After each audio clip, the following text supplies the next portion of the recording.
ബിസ്മില്ലാഹിർ റഹ്മാനിർ റഹീം. ഈ സോവനീർ പ്രബോധന രംഗത്തെ പുതിയ സംരംഭം. ആദർശ പഠന രംഗത്ത് പുത്തൻ രീതിശാസ്ത്രം. പ്രഭാഷണങ്ങൾ, അഭിമുഖങ്ങൾ, ചർച്ചകൾ. പ്രാമാണികം, ആധികാരികം. പഠനവും വിനോദവും. ഈ സോവനീർ.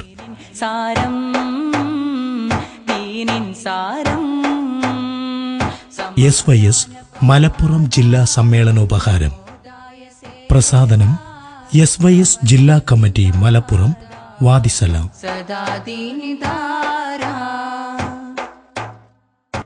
സ്നേഹഗീതം പാടിയേ സ്നേഹസാഗര വീതിയേ മാനവ മലർവാടിയേ മോഹനപ്പൂ ചൂടിയേ. സ്നേഹഗീതം പാടിയേ സ്നേഹസാഗര വീതിയേ മാനവ മലർവാടിയേ മോഹനപ്പൂ ചൂടിയേ. സാരസമായി വമിക്കുന്നേ സാന്ത്വന വാക്ക് പരത്തുന്നേ പാവന ജീവിതമാക്കുന്നേ ആരിലും ശാന്തി വിതക്കുന്നേ. ബിസ്മില്ലാഹിർ റഹ്മാനിർ റഹീം. അൽഹംദുലില്ലാഹി റബ്ബിൽ ആലമീൻ. വസ്സലാത്തു വസ്സലാമു അലാ സയ്യിദിനാ മുഹമ്മദിൻ വആലിഹി വസഹ്ബിഹി അജ്മഈൻ. വസ്സലാമു അലൈനാ വഅലാ ഇബാദില്ലാഹിസ് സ്വാലിഹീൻ. അഷ്ഹദു അൻ ലാ ഇലാഹ ഇല്ലല്ലാഹ് വ അഷ്ഹദു അന്ന മുഹമ്മദൻ റസൂലുള്ളാഹ്. അമ്മാ ബഅദ്. ബഹുമാനമുള്ള പണ്ഡിതന്മാരെ, സാദാത്തുക്കളെ, സുന്നത്ത് ജമാഅത്തിൻ്റെ പ്രവർത്തകരെ,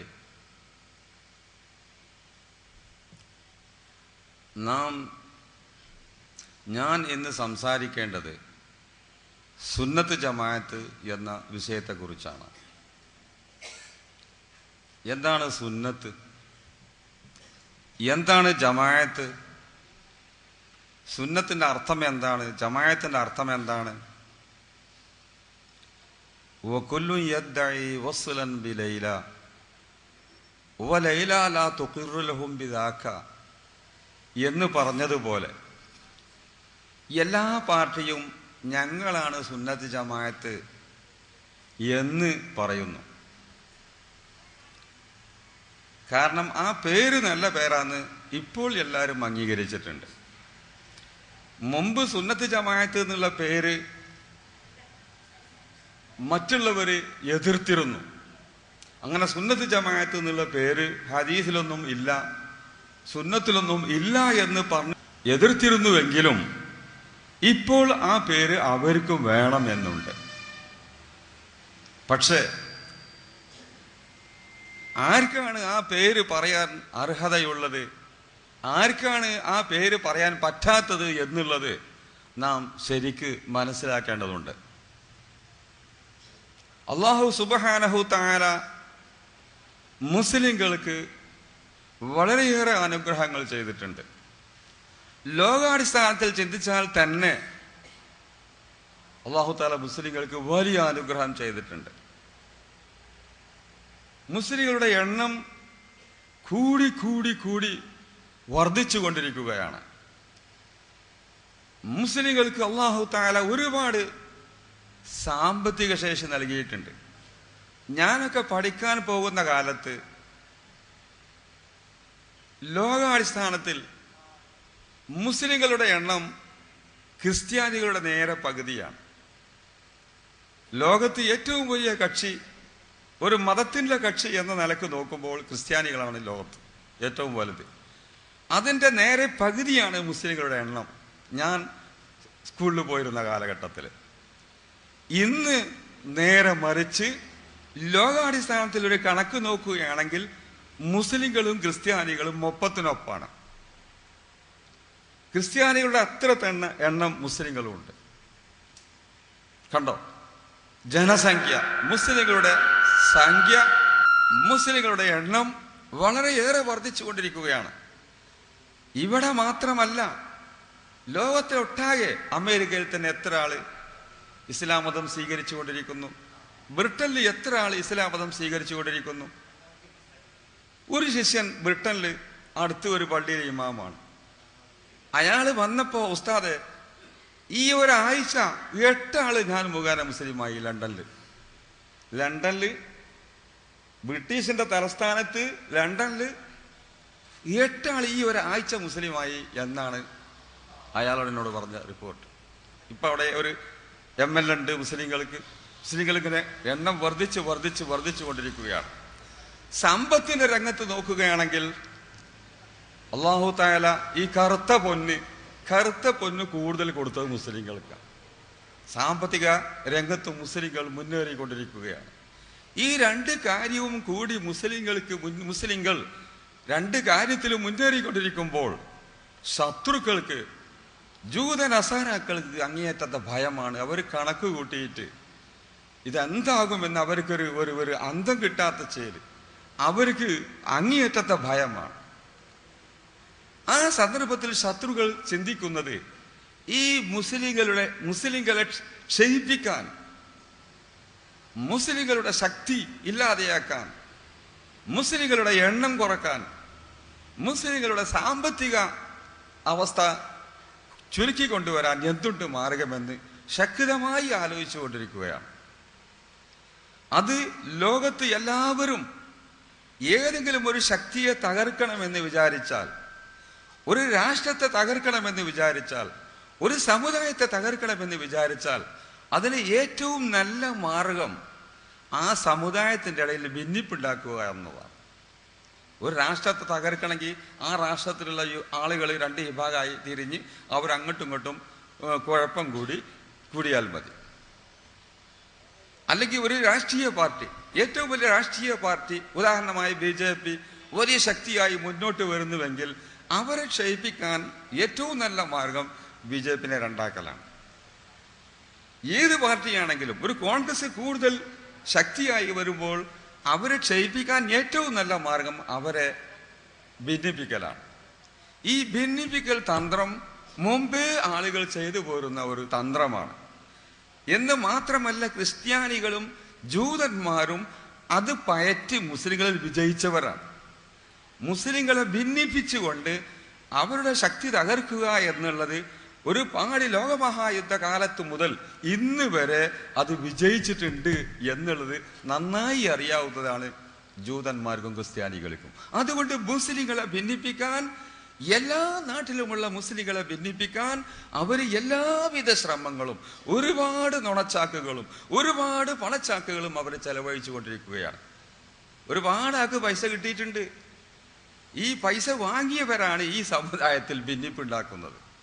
നിങ്ങൾ ചിന്തിക്കണം, ഈ സമുദായത്തിൽ ഭിന്നിപ്പുണ്ടാക്കാൻ ജൂത ക്രിസ്ത്യാനികൾ 3 മാർഗമാണ് കണ്ടുപിടിച്ചത്. ഒരു മാർഗം മുസ്ലിങ്ങളുടെ നേതാക്കൾ ആരെല്ലാം ഉണ്ടോ അവരെ തരം താഴ്ത്തുക. അത്ര വലിയ ആളൊന്നുമല്ല, കുറെ ചെറിയ ആളാണെന്ന് വരുത്തി തീർക്കുക. മുസ്ലിങ്ങളെ നേതാക്കളെ തരം താഴ്ത്തുമ്പോൾ ഹബീബായ തഹ റസൂലുള്ളാഹി സ്വല്ലല്ലാഹു അലൈഹി വസല്ലമയെ ഒരു വിഭാഗം തരം താഴ്ത്തുമ്പോൾ നമ്മൾ മറ്റുള്ള വിഭാഗം അവരെ എതിർക്കാതിരിക്കുമല്ലോ, തീർച്ചയാണല്ലോ.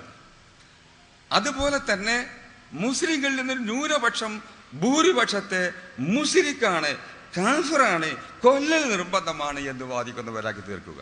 മുസ്ലിക്കാന്ന് പറഞ്ഞാൽ പോരാ, കാഫിറാന്ന് പറഞ്ഞാൽ പോരാ, കൊല്ലൽ നിർബന്ധമെന്ന് പറഞ്ഞാൽ പോരാ, അവസരം കിട്ടുമ്പോൾ കൊല്ലും ചെയ്യും.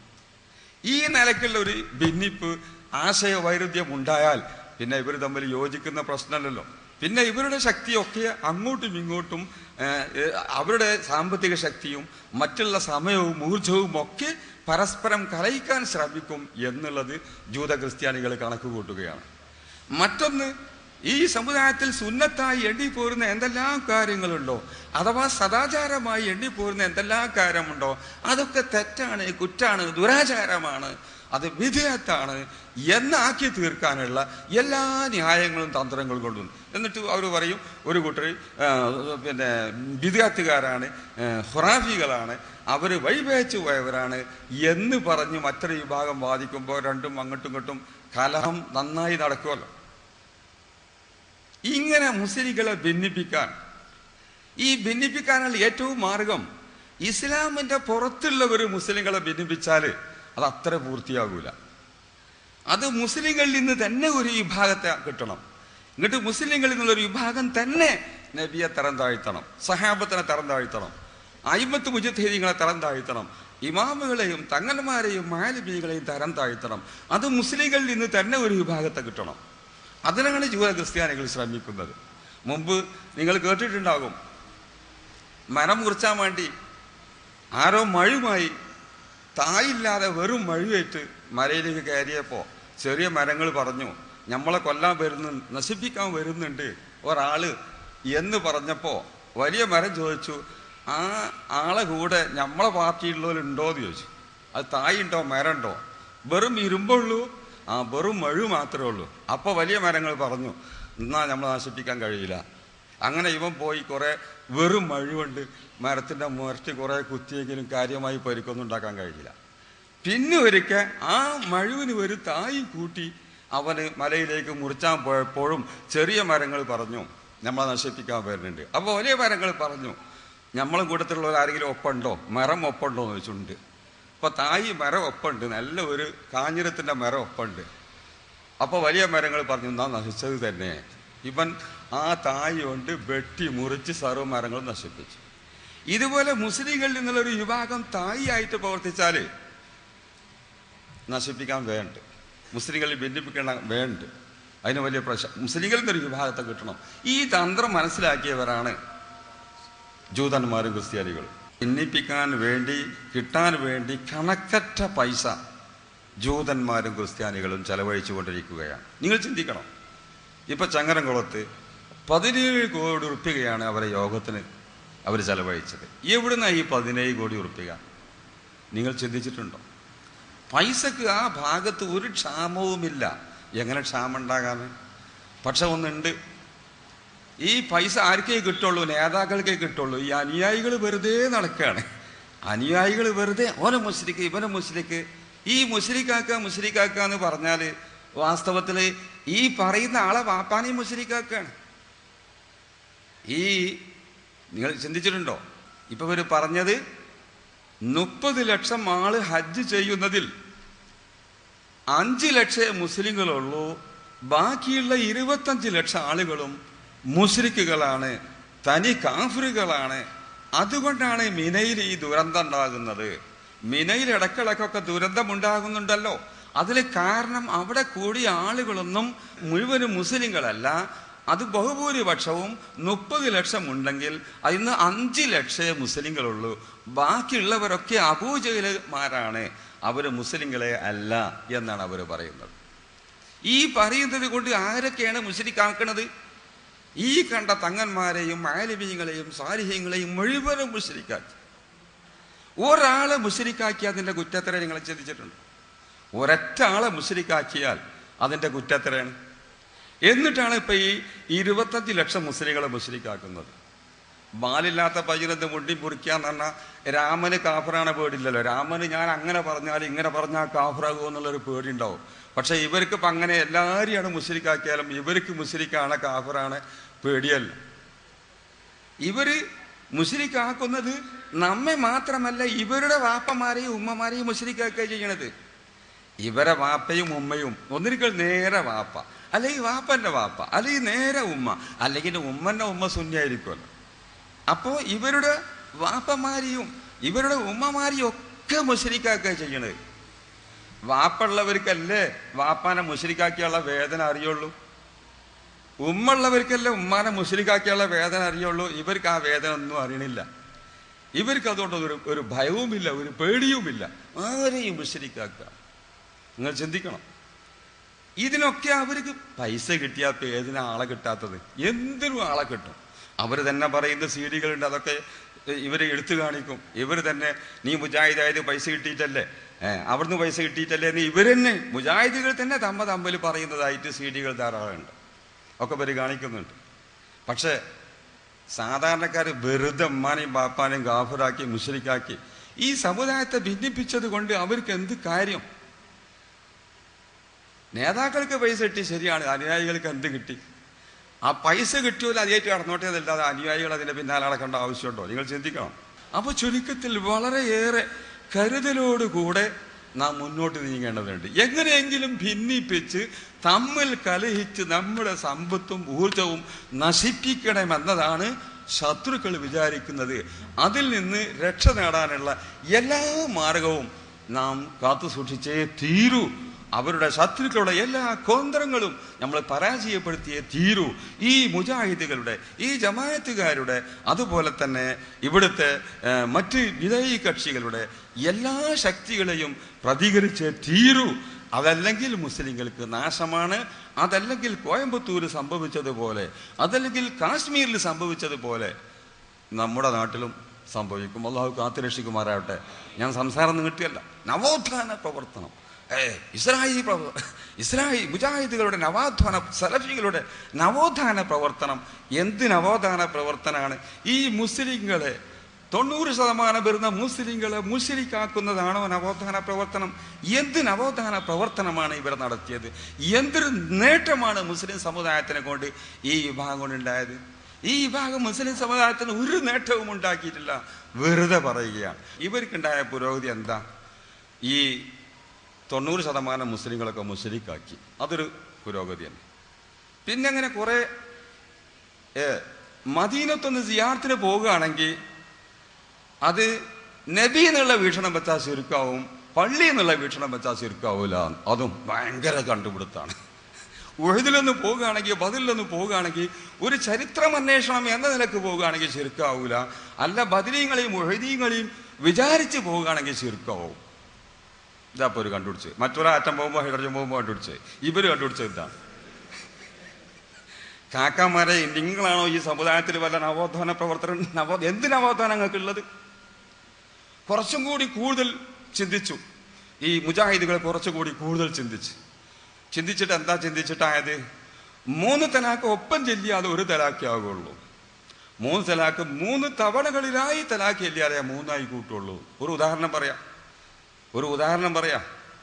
ഇപ്പം ഞാൻ നിങ്ങൾക്ക് 3 റുപ്യ തരാണ്ട്. 3 റുപ്യ തരാനുള്ളത് തന്ന് വീട്ടണമെങ്കിൽ ആദ്യം 1 റുപ്യ തരണം, പിന്നെ 1 മാസം കഴിഞ്ഞിട്ട് 1 റുപ്യ തരണം, പിന്നെ 1 മാസം കഴിഞ്ഞിട്ട് 1 റുപ്യ കൂടി തരണം. അങ്ങനെ 3 മാസം കൊണ്ട് 3 റുപ്യ തന്ന് തീർത്താൽ അത് 3 റുപ്യായി കൂട്ടും. ഒറ്റയടിക്കാണ് 3 റുപ്യ കൊടുത്താൽ അത് 1 റുപ്യായിട്ടേ കൂട്ടുള്ളൂ. ഒറ്റടിക്ക് 3 തലാക്കും ഒപ്പം ചെല്ലിയ അത് 1 തലാക്കായിട്ടേ കൂട്ടുള്ളൂ എന്ന്. ത്രിയേകത്വം. ഇതുകൊണ്ട് സമുദായത്തിന് എന്ത് നവോത്ഥാനം എന്ന് പറഞ്ഞ് ഈ ആദ്യ നവോത്ഥാന പ്രവർത്തനമാണോ ഇവർക്കുള്ളത്? ഒരു നവോത്ഥാന പ്രവർത്തനവും ഇവരിൽ നിന്നുള്ള നവോത്ഥാനം എന്ന് വെറുതെ പറയാന്നല്ലാതെ, അവരെ പേര് പോലെ തന്നെ പല്ലില്ലാത്തവരെ പറ്റി പല്ലാന്ന് വിളിച്ചണ മാതിരി, കണ്ണില്ലാത്തവരെ കണ്ടി കണ്ണാന്ന് വിളിച്ചണ മാതിരി, ചെകിടില്ലാത്തവർ ചെകിടാന്ന് വിളിച്ചണ മാതിരി അല്ലാതെ ഒരു നവോത്ഥാന പ്രവർത്തനവും ഇവരിൽ നിന്നുണ്ടായിട്ടില്ല.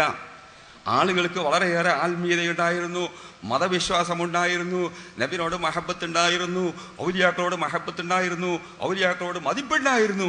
അതൊക്കെ ഇല്ലാതാക്കി തീർത്ത് ആ സ്ഥാനത്ത് റേഡിയോ, സിനിമ, മറ്റ് കളികൾ ഇത് നടപ്പിലാക്കി എന്നുള്ള ഈ സമുദായത്തിൽ എന്ത് പുരോഗതി അവരുണ്ടാക്കി? ഇതൊക്കെ നടപ്പിലാക്കി. ശരിയാണ്.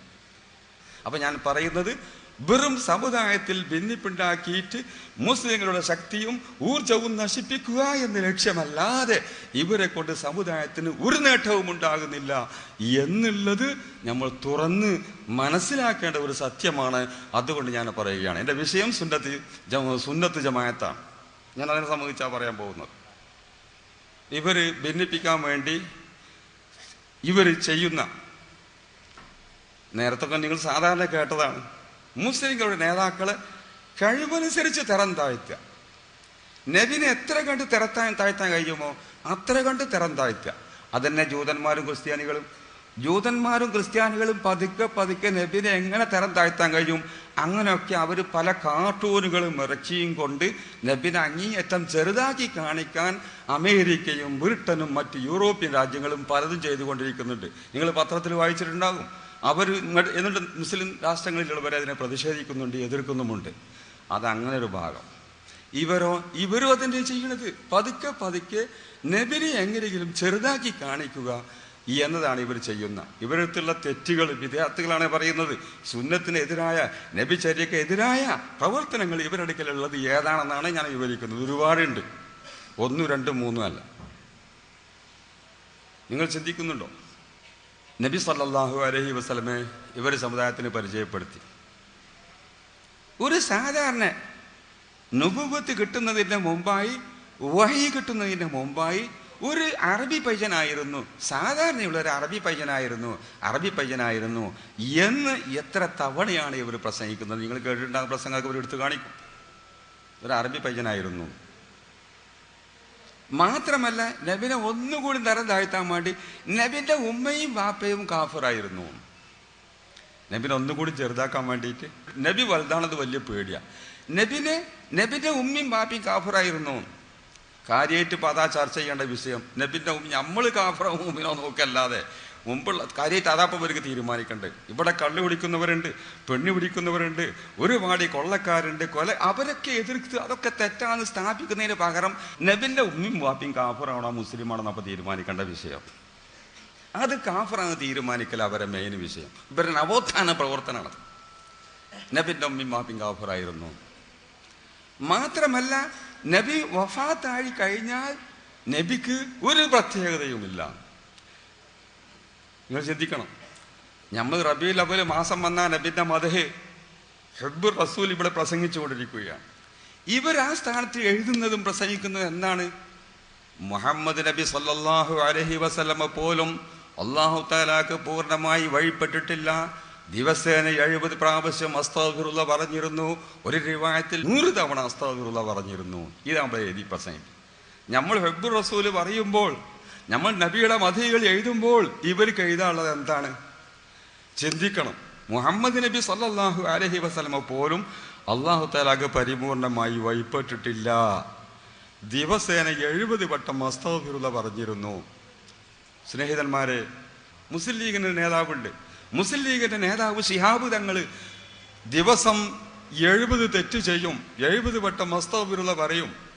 അതിലേക്ക് 100 തെറ്റ് ചെയ്യും, 100 വട്ടം അസ്തഗ്ഫിറുല്ലാഹ് പറയും എന്ന് പറഞ്ഞാൽ ആ ലീഗുകാരുടെ അവസ്ഥ എന്താ? ആ ലീഗുകാരൻ പിന്നെ ലീഗിൽ നിലക്കും. അതല്ലെങ്കിൽ ഒരു കോൺഗ്രസിന്റെ നേതാവ്, ആ നേതാവിനെ സംബന്ധിച്ച് അദ്ദേഹം ദിവസേന 100 തെറ്റ് ചെയ്തിരുന്നു, അല്ലെങ്കിൽ 70 തെറ്റ് ചെയ്തിരുന്നു എന്ന് പറയുന്ന വല്ല വർഗവും വല്ല സമുദായവും ഈ ലോകത്തുണ്ടോ? ചിന്തിക്കണം. നമ്മൾ റബീഉൽ അവ്വൽ മൗലൂദ് ഓതിയാൽ ശിർക്കാവും, നമ്മൾ അമുസ്ലിമാവും എന്ന് തോന്നിപ്പിച്ചുകൊണ്ട്, റബീഉൽ അവ്വൽ മൗലൂദ് ഓതിയാൽ അമുസ്ലിമായി എന്ന് പ്രചരിപ്പിച്ചുകൊണ്ട് അവര് നബിയുടെ മദ്ഹ് പറയുന്നതിന് പകരം അവർ ലോകത്ത് പ്രചരിപ്പിച്ചുകൊണ്ടിരിക്കുന്ന ഇതാണ്. മുഹമ്മദ് നബി സല്ലല്ലാഹു അലൈഹി വസല്ലമ പോലും പരിപൂർണമായി അല്ലാഹു തആലാക്ക് വഴിപ്പെട്ടിട്ടില്ല. വെറും ഒരു അറബി പയ്യനായിരുന്നു. വഴി കിട്ടുന്നതിന് മുമ്പ് വെറും ഒരു അറബി പയ്യനായിരുന്നു. ആ റൗള കള്ളജാറമാണ്. ഞങ്ങൾക്ക് ഭരണം കിട്ടിയാൽ അത് തച്ചു പൊളിക്കും എന്ന് പറയുന്ന ഇവർ, നബിനെ തരം താഴ്ന്ന ഇവർ, നബിന്റെ മാതാപിതാക്കൾ കാഫിറുകളാണ് എന്ന് പറയുന്ന ആളുകൾക്കുള്ള പേരാണ് പോലും സലഫികൾ. സലഫികൾ എന്നാണ് ഇതിന്റെ അർത്ഥം എന്താ? ചങ്ങരംകുളം യോഗത്തിൽ സലഫി എന്നാണ് ഇതിന്റെ അർത്ഥം അവരുടെ നോട്ടീസിൽ പ്രസിദ്ധീകരിച്ചിട്ടുണ്ട്. സലഫികൾ എന്ന് പറഞ്ഞാൽ സഹാബത്ത്, താബിഈങ്ങൾ, താബിഈങ്ങൾ, നബിയുടെ നേരെ ശിഷ്യന്മാര്, ശിഷ്യന്മാരുടെ ശിഷ്യന്മാര്, അവരുടെ ശിഷ്യന്മാര്, ഇങ്ങനെ ഖൈറുൽ ഖുറൂനി ഖർനി സുമ്മല്ലദീന യലൂനഹും സുമ്മല്ലദീന യലൂനഹും എന്ന് പറഞ്ഞ ആ 3 നൂറ്റാണ്ടിലുള്ള ആളുകളാണ് സലഫ്. അവരുടെ ആശയത്തിലും ആദർശത്തിലുമാണ് ഞങ്ങൾ, അതുകൊണ്ട് ഞങ്ങൾക്ക് സലഫികൾ എന്ന് പറയുന്നു എന്നാണ് അവർ നോട്ടീസിൽ എഴുതിയത്. സഹാബത്തിന്റെ മാർഗത്തിലാണ് പോലും ഇവർ, സഹാബത്തിന്റെ ആശയമാണ് പോലെ ഇവരുടെ ആശയം. സഹാബത്തിന്റെ ആശയം എന്താണ്? മുഹമ്മദ് നബി പരിപൂർണമായി വഴിപ്പെട്ടിട്ടില്ല എന്നാ. ഇതാണോ സഹാബത്തിന്റെ ആശയം? ഇവർ സലഫികളാ. മുഹമ്മദ് നബി പരിപൂർണമായി അല്ലാഹു തആലാക്ക് വഴിപ്പെട്ടിട്ടില്ല എന്നുള്ളതാ. ഇതായിരുന്നുവോ സഹാബത്തിന്റെ ആശയം? പിന്നെ എങ്ങനെ ഇവർക്ക് സലഫികൾ എന്ന് പറഞ്ഞത്? സലഫി എന്ന് പറഞ്ഞാൽ സഹാബത്തിന്റെ വിശ്വാസവും ആചാരവും എങ്ങനെയായിരുന്നു അതേ രൂപത്തിലുള്ളവർ, അതേ രൂപത്തിലുള്ള ആളുകൾ എന്നല്ലേ? ഇതേ രൂപത്തിലായിരുന്നോ? സഹാബത്ത് നബിനെ തരം താഴ്ത്തിയിരുന്നോ? സഹാബത്ത് നബിയുടെ മാതാപിതാക്കളെ കാഫിറാക്കിയിരുന്നോ? സഹാബത്ത് നബിയെ ഒരു അറബി പയ്യൻ എന്ന് വിളിച്ചിരുന്നോ? സഹാബത്ത് അവർക്ക് വല്ല വിഷമഘട്ടങ്ങളും ഉണ്ടാകുമ്പോൾ നബി സല്ലല്ലാഹു അലൈഹി വസല്ലമയെ സമീപിക്കുകയായിരുന്നില്ലേ ചെയ്തിരുന്നത്? നബിക്ക് മുഅ്ജിസത്തുണ്ടെന്നും ആ മുഅ്ജിസത്തിന്റെ അടിസ്ഥാനത്തിൽ നബിയെ സമീപിക്കാമെന്നും വിചാരിച്ച് നബിയെ സമീപിക്കുകയല്ലേ ചെയ്തിരുന്നത്? നാളെ മഹ്ശറിൽ വെച്ച് പോലും അതല്ലേ നാം ചെയ്യുന്നത്. നമുക്ക് ഈ മഹ്ശറിൽ വെച്ചുണ്ടാകുന്ന കഷ്ടപ്പാടുകളെക്കാൾ, ബുദ്ധിമുട്ടുകളെക്കാൾ ഒരു കഷ്ടപ്പാട് ബുദ്ധിമുട്ടും ഉണ്ടാകാൻ പോകുന്നില്ല. ഏറ്റവും വലിയ കഷ്ടപ്പാട് മഹ്ശറിൽ വെച്ചാണ്. ഈ മഹ്ശറിൽ വെച്ച് പോലും ലോകത്തുള്ള സർവ്വ ആളുകളും ചെയ്യുന്നത് ആദരവായ റസൂലുള്ളാഹി സ്വല്ലല്ലാഹു അലൈഹി വസല്ലമയെ സമീപിക്കുകയല്ലേ, നബി ശഫാഅത്ത് ചെയ്തിട്ടല്ലേ അവിടുന്ന് നമുക്ക് രക്ഷ കിട്ടുന്നത്. ഇതല്ലേ സഹാബത്തിന്റെ മാർഗം. ഇവർക്ക് സഹാബത്തിന്റെ മാർഗം, ഇവർക്ക് സലഫിന്റെ മാർഗം. ഇവർക്ക് സലഫി സലഫി എന്ന് പറഞ്ഞാൽ പല്ലില്ലാത്ത ആളെ പല്ലാന്ന് വിളിച്ചു, ചെകിടില്ലാത്ത ആളെ ചെകിടാന്ന് വിളിച്ചു, അതല്ല ഈ കണ്ണില്ലാത്ത ആളെ കണ്ണാന്ന് വിളിച്ച മാതിരി അല്ലാതെ ഇവർ സഹാബത്തിന്റെ മാർഗത്തിലാണോ, ഇവർ സലഫിന്റെ മാർഗത്തിലാണോ? ഒരിക്കലുമല്ല. ഞാൻ പറയുന്നത് മുസ്ലിങ്ങളെ ബന്ധിപ്പിക്കാനുള്ള ഒരു മാർഗം അവർ ചെയ്യുന്നത് ഇതാണ്. എന്നിട്ട് അവർക്ക് സലഫി എന്ന് പേര് പറയാം, എന്നിട്ട് അവർക്ക് സുന്നത്ത് ജമാഅത്ത് എന്ന് പേര് പറയാം. എന്താണ് ഈ സുന്നത്ത് ജമാഅത്ത് എന്ന് പറയുന്ന അർത്ഥം? അതാണ് നമ്മുടെ വിഷയം. സുന്നത്ത് സുന്നത്ത് എന്ന് പറഞ്ഞാൽ നബി ചര്യ, നബിയുടെ ചര്യ എന്നതാണ് സുന്നത്ത് എന്ന് പറഞ്ഞതിന്റെ ഈ പക്ഷം. ജമാഅത്ത് എന്ന് പറഞ്ഞാൽ സഹാബത്തടക്കമുള്ള മാത്തുക്കൾ എന്നതാണ് ജമാഅത്ത് എന്ന് പറയുന്ന അർത്ഥം. നബി സുന്നത്ത് എന്ന് പറഞ്ഞാൽ നബി ചര്യ എന്നും, ജമാഅത്ത് എന്ന് പറഞ്ഞാൽ സഹാബത്തടക്കമുള്ള മഹത്തുക്കൾ, ആ മഹത്തുക്കളുടെ സംഘം എന്നുമാണ് അർത്ഥം. ജമാഅത്ത് എന്ന സംഘം എന്നുള്ള അർത്ഥം. ഏത് സംഘമാണ് ആ സംഘം കൊണ്ട് ഉദ്ദേശം? സഹാബത്തടക്കമുള്ള മഹത്തുക്കളുടെ സംഘം. ഈ സംഘം എന്ന് പറഞ്ഞാൽ നബിയുടെ ചര്യ പല വിധേനയും വ്യാഖ്യാനിക്കാം. ഇപ്പം നിങ്ങളൊരു കാര്യം ചെയ്താൽ അത് പല നിലക്കും വ്യാഖ്യാനിക്കാം. ശത്രുക്കൾക്ക് ഒരു നിലയ്ക്ക് വ്യാഖ്യാനിക്കാം, മിത്രങ്ങൾക്ക് മറ്റൊരു നിലയ്ക്ക് വ്യാഖ്യാനിക്കാം. അപ്പൊ നബി ചര്യ പല വിധത്തിലും വ്യാഖ്യാനിച്ചു കൊണ്ടുപോകാം. അങ്ങനെ പല വിധത്തിലുള്ള വ്യാഖ്യാനങ്ങൾ സ്വീകരിക്കാതെ ജമാഅത്ത് സഹാബത്ത് അടക്കമുള്ള മഹത്തുക്കൾ നബി ചര്യയെ എങ്ങനെ വ്യാഖ്യാനിച്ചുവോ ആ വ്യാഖ്യാനം അനുസരിച്ച് ഉള്ള നബി ചര്യ സ്വീകരിക്കുന്നവര്. ഇപ്പൊ എന്താ ഈ സുന്നത്ത് ജമാഅത്ത് അല്ലെങ്കിൽ അഹ്ലു സുന്നത്തി വൽ ജമാഅത്ത് എന്ന് പറയുന്ന ഈ പക്ഷ നബി ചര്യ സഹാബികളും താബീകളും താബീകളും അയിമ്മത്തും മുജ്തഹിദീങ്ങളും ഒക്കെ എങ്ങനെ വ്യാഖ്യാനിച്ചുവോ ആ വ്യാഖ്യാനം അനുസരിച്ചുകൊണ്ട് നബിചര്യ സ്വീകരിക്കുന്നവര് എന്നതാണ് സുന്നത്ത് ജമാഅത്ത് എന്ന് പറയുന്ന അർത്ഥം. ഒരാള് ഹദീസിനെ നിങ്ങൾ കണ്ടിട്ടില്ലേ? ഇവിടെ ഏത് വിഭാഗം വരുന്നുണ്ടോ അവർക്കൊക്കെ ഖുർആനുള്ള തെളിവ്, അവർക്കൊക്കെ ഹദീസാനുള്ള തെളിവ്. മുജാഹിദ് മോതുന്നുണ്ട് ഖുർആനും ഹദീസും, ജമാഅത്തെ ഇസ്ലാമിയും ഓതുന്നുണ്ട് ഖുർആനും ഹദീസും, ചേകനൂർ മോദിയത് ഖുർആനും ഹദീസും തന്നെ, നാം ഓതിക്കൊണ്ടിരിക്കുന്നതും ഖുർആനും ഹദീസും തന്നെ. വാസ്തവത്തിൽ ഇത് വ്യാഖ്യാനിച്ച് അങ്ങോട്ടും ഇങ്ങോട്ടും റബ്ബർ നീട്ടണ മാതിരി നീട്ടുകയാണ് എന്നുള്ളത് തീർച്ചയാണല്ലോ. അതല്ലെങ്കിൽ ഇരുട്ടിനും വെളിച്ചത്തിനും കൂടി ഒരായത്ത് തെളിവാകും. ഇരുട്ടിനും വെളിച്ചത്തിനും കൂടി ഒരായത്ത് എങ്ങനെ തെളിവാകൂല, ഒരിക്കലും ആകൂല. അത് പിന്നെ എന്തോ ചില തിരുമറികൾ ഈ ആയത്ത് നടത്തുകയാണ്. അല്ലെങ്കിൽ ഈ ആയത്ത് എങ്ങനെ മുജാഹിദിന് തെളിവായത്, ഇതേ ആയത്തിനല്ല ജമാഅത്ത് ഓർക്കും തെളിവായത്, ഇതേ ആയത്തിനല്ല സുന്നി അവർക്കും എങ്ങനെ തെളിവായത്. അപ്പം ഇതിങ്ങനെ അങ്ങോട്ടും ഇങ്ങോട്ടും നീട്ടുക, റബ്ബർ നീട്ടുന്ന മാതിരി നീട്ടുക. ഞാൻ പറഞ്ഞു വരുന്നത് ഈ ഖുർആനും സുന്നത്തും അഥവാ നബിചര്യ പല വിധത്തിൽ വ്യാഖ്യാനിക്കാം. ആ പല വിധത്തിൽ വ്യാഖ്യാനിക്കുന്നതിനെതിരായി ജമാഅത്ത് സഹാബത്തടക്കമുള്ള മഹത്തുക്കൾ, സഹാബത്തും താബീകളും താബീകളും എങ്ങനെ വ്യാഖ്യാനിച്ചുവോ അതനുസരിച്ച് നബിചര്യ സ്വീകരിക്കണം. നബിചര്യ പല വിധത്തിലും വ്യാഖ്യാനിച്ചു കൊണ്ടുപോകാം. അതുപോരാ ഈ സഹാബത്ത് എങ്ങനെയാണ് നബിചര്യ വ്യാഖ്യാനിച്ചത് അങ്ങനെ വ്യാഖ്യാനിക്കണം. അവരെങ്ങനെയാണ് അത് വിശ്വസിച്ചു പോകുന്നത് അങ്ങനെ. ഇമാം ഷാഫി എന്ത് പറഞ്ഞു, ഇമാം അബൂ ഹനീഫ എന്ത് പറഞ്ഞു, ഇമാം നവവി എന്ത് പറഞ്ഞു, ഇമാം ഇബ്നു ഹജർ എന്ത് പറഞ്ഞു, ഇവരൊക്കെ പറഞ്ഞ് എന്താ നോക്കിയിട്ട് അതനുസരിച്ച് വ്യാഖ്യാനിച്ച് പോരാതെ സ്വന്തം നിലയ്ക്ക് വ്യാഖ്യാനിക്കുന്നവരല്ല. ഇതാണ് സുന്നത്ത് ജമാഅത്ത് എന്ന് പറഞ്ഞാൽ. സ്വന്തം നിലയ്ക്ക് വ്യാഖ്യാനിക്കുകയാണെങ്കിൽ സുന്നത്ത് എന്നാ പറയും. സുന്നത്ത് ജമാഅത്ത് എന്ന് പറയാൻ പറ്റൂല. സുന്നത്ത് ജമാഅത്ത് എന്ന് പറഞ്ഞാൽ ജമാഅത്തു സംഘം, സഹാബത്തടക്കമുള്ള സംഘം നബിയുടെ ചര്യ എങ്ങനെ വ്യാഖ്യാനിച്ചുവോ അങ്ങനെ വ്യാഖ്യാനിച്ച് അത് സ്വീകരിച്ച് അത് അംഗീകരിച്ചു പോരുന്നവരെന്നാണ് സുന്നത്ത് ജമാഅത്ത് എന്നാണ് ഇതിന്റെ അർത്ഥം. ഇനി നമ്മളാണ് അത് അംഗീകരിക്കുന്നവര്. ഇവിടുത്തെ മുജാഹിദുകളോ ഇവിടുത്തെ ജമാഅത്തെ ഇസ്ലാമിയോ അല്ലെങ്കിൽ മറ്റു ആളുകളോ അത് അംഗീകരിക്കുന്നില്ല എന്നാണ് നമുക്ക് മനസ്സിലാക്കാനുള്ളത്. അത് പല വിധത്തിലും മനസ്സിലാക്കാം. ഇവര് സുന്നത്ത് എന്ന് പറഞ്ഞാൽ നബിചര്യ എന്ന് പറയും. നബിചര്യ എന്ന് പറഞ്ഞിട്ട് അത് പ്രകാരം മാത്രമേ പറ്റുള്ളൂ. അതിന് അങ്ങേപ്പുറം ഇങ്ങേപ്പുറം ഒന്നും പറ്റില്ല. ഞാനിപ്പോൾ കഴിഞ്ഞ കൊല്ലം ജിദ്ദി പോയപ്പോൾ ചായ കൊടുന്നു. ഞങ്ങളെല്ലാവരും ചായ കുടിക്കുക ഓഫീസിൽ വെച്ച്. അപ്പോൾ ഒരാൾ ചായ കുടിക്കുന്നില്ല. എന്താ ചായ കുടിക്കാത്ത ചോദിച്ചു. അത് ബിദ്അത്താണ്, അത് നബി ചായ കുടിച്ചിട്ടില്ലല്ലോ, അതുകൊണ്ട് ഞാൻ കുടിക്കൂല. ആ നബി ചര്യക്കെതിരാ ചായ കുടിക്കല, അയാൾ മനസ്സിലാക്കിയത്.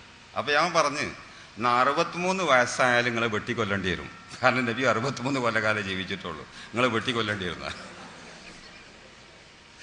ഇങ്ങനെ മനസ്സിലാക്കിയ കുറേ ആളുകളുണ്ട്. നബി ചര്യ എന്ന് പറഞ്ഞാൽ നമ്മൾ എന്ത് ചെയ്യുകയാണെങ്കിലും അങ്ങനെ നബി ചെയ്തുക്കണോ, അങ്ങനെ നബി ചെയ്തുക്കണോ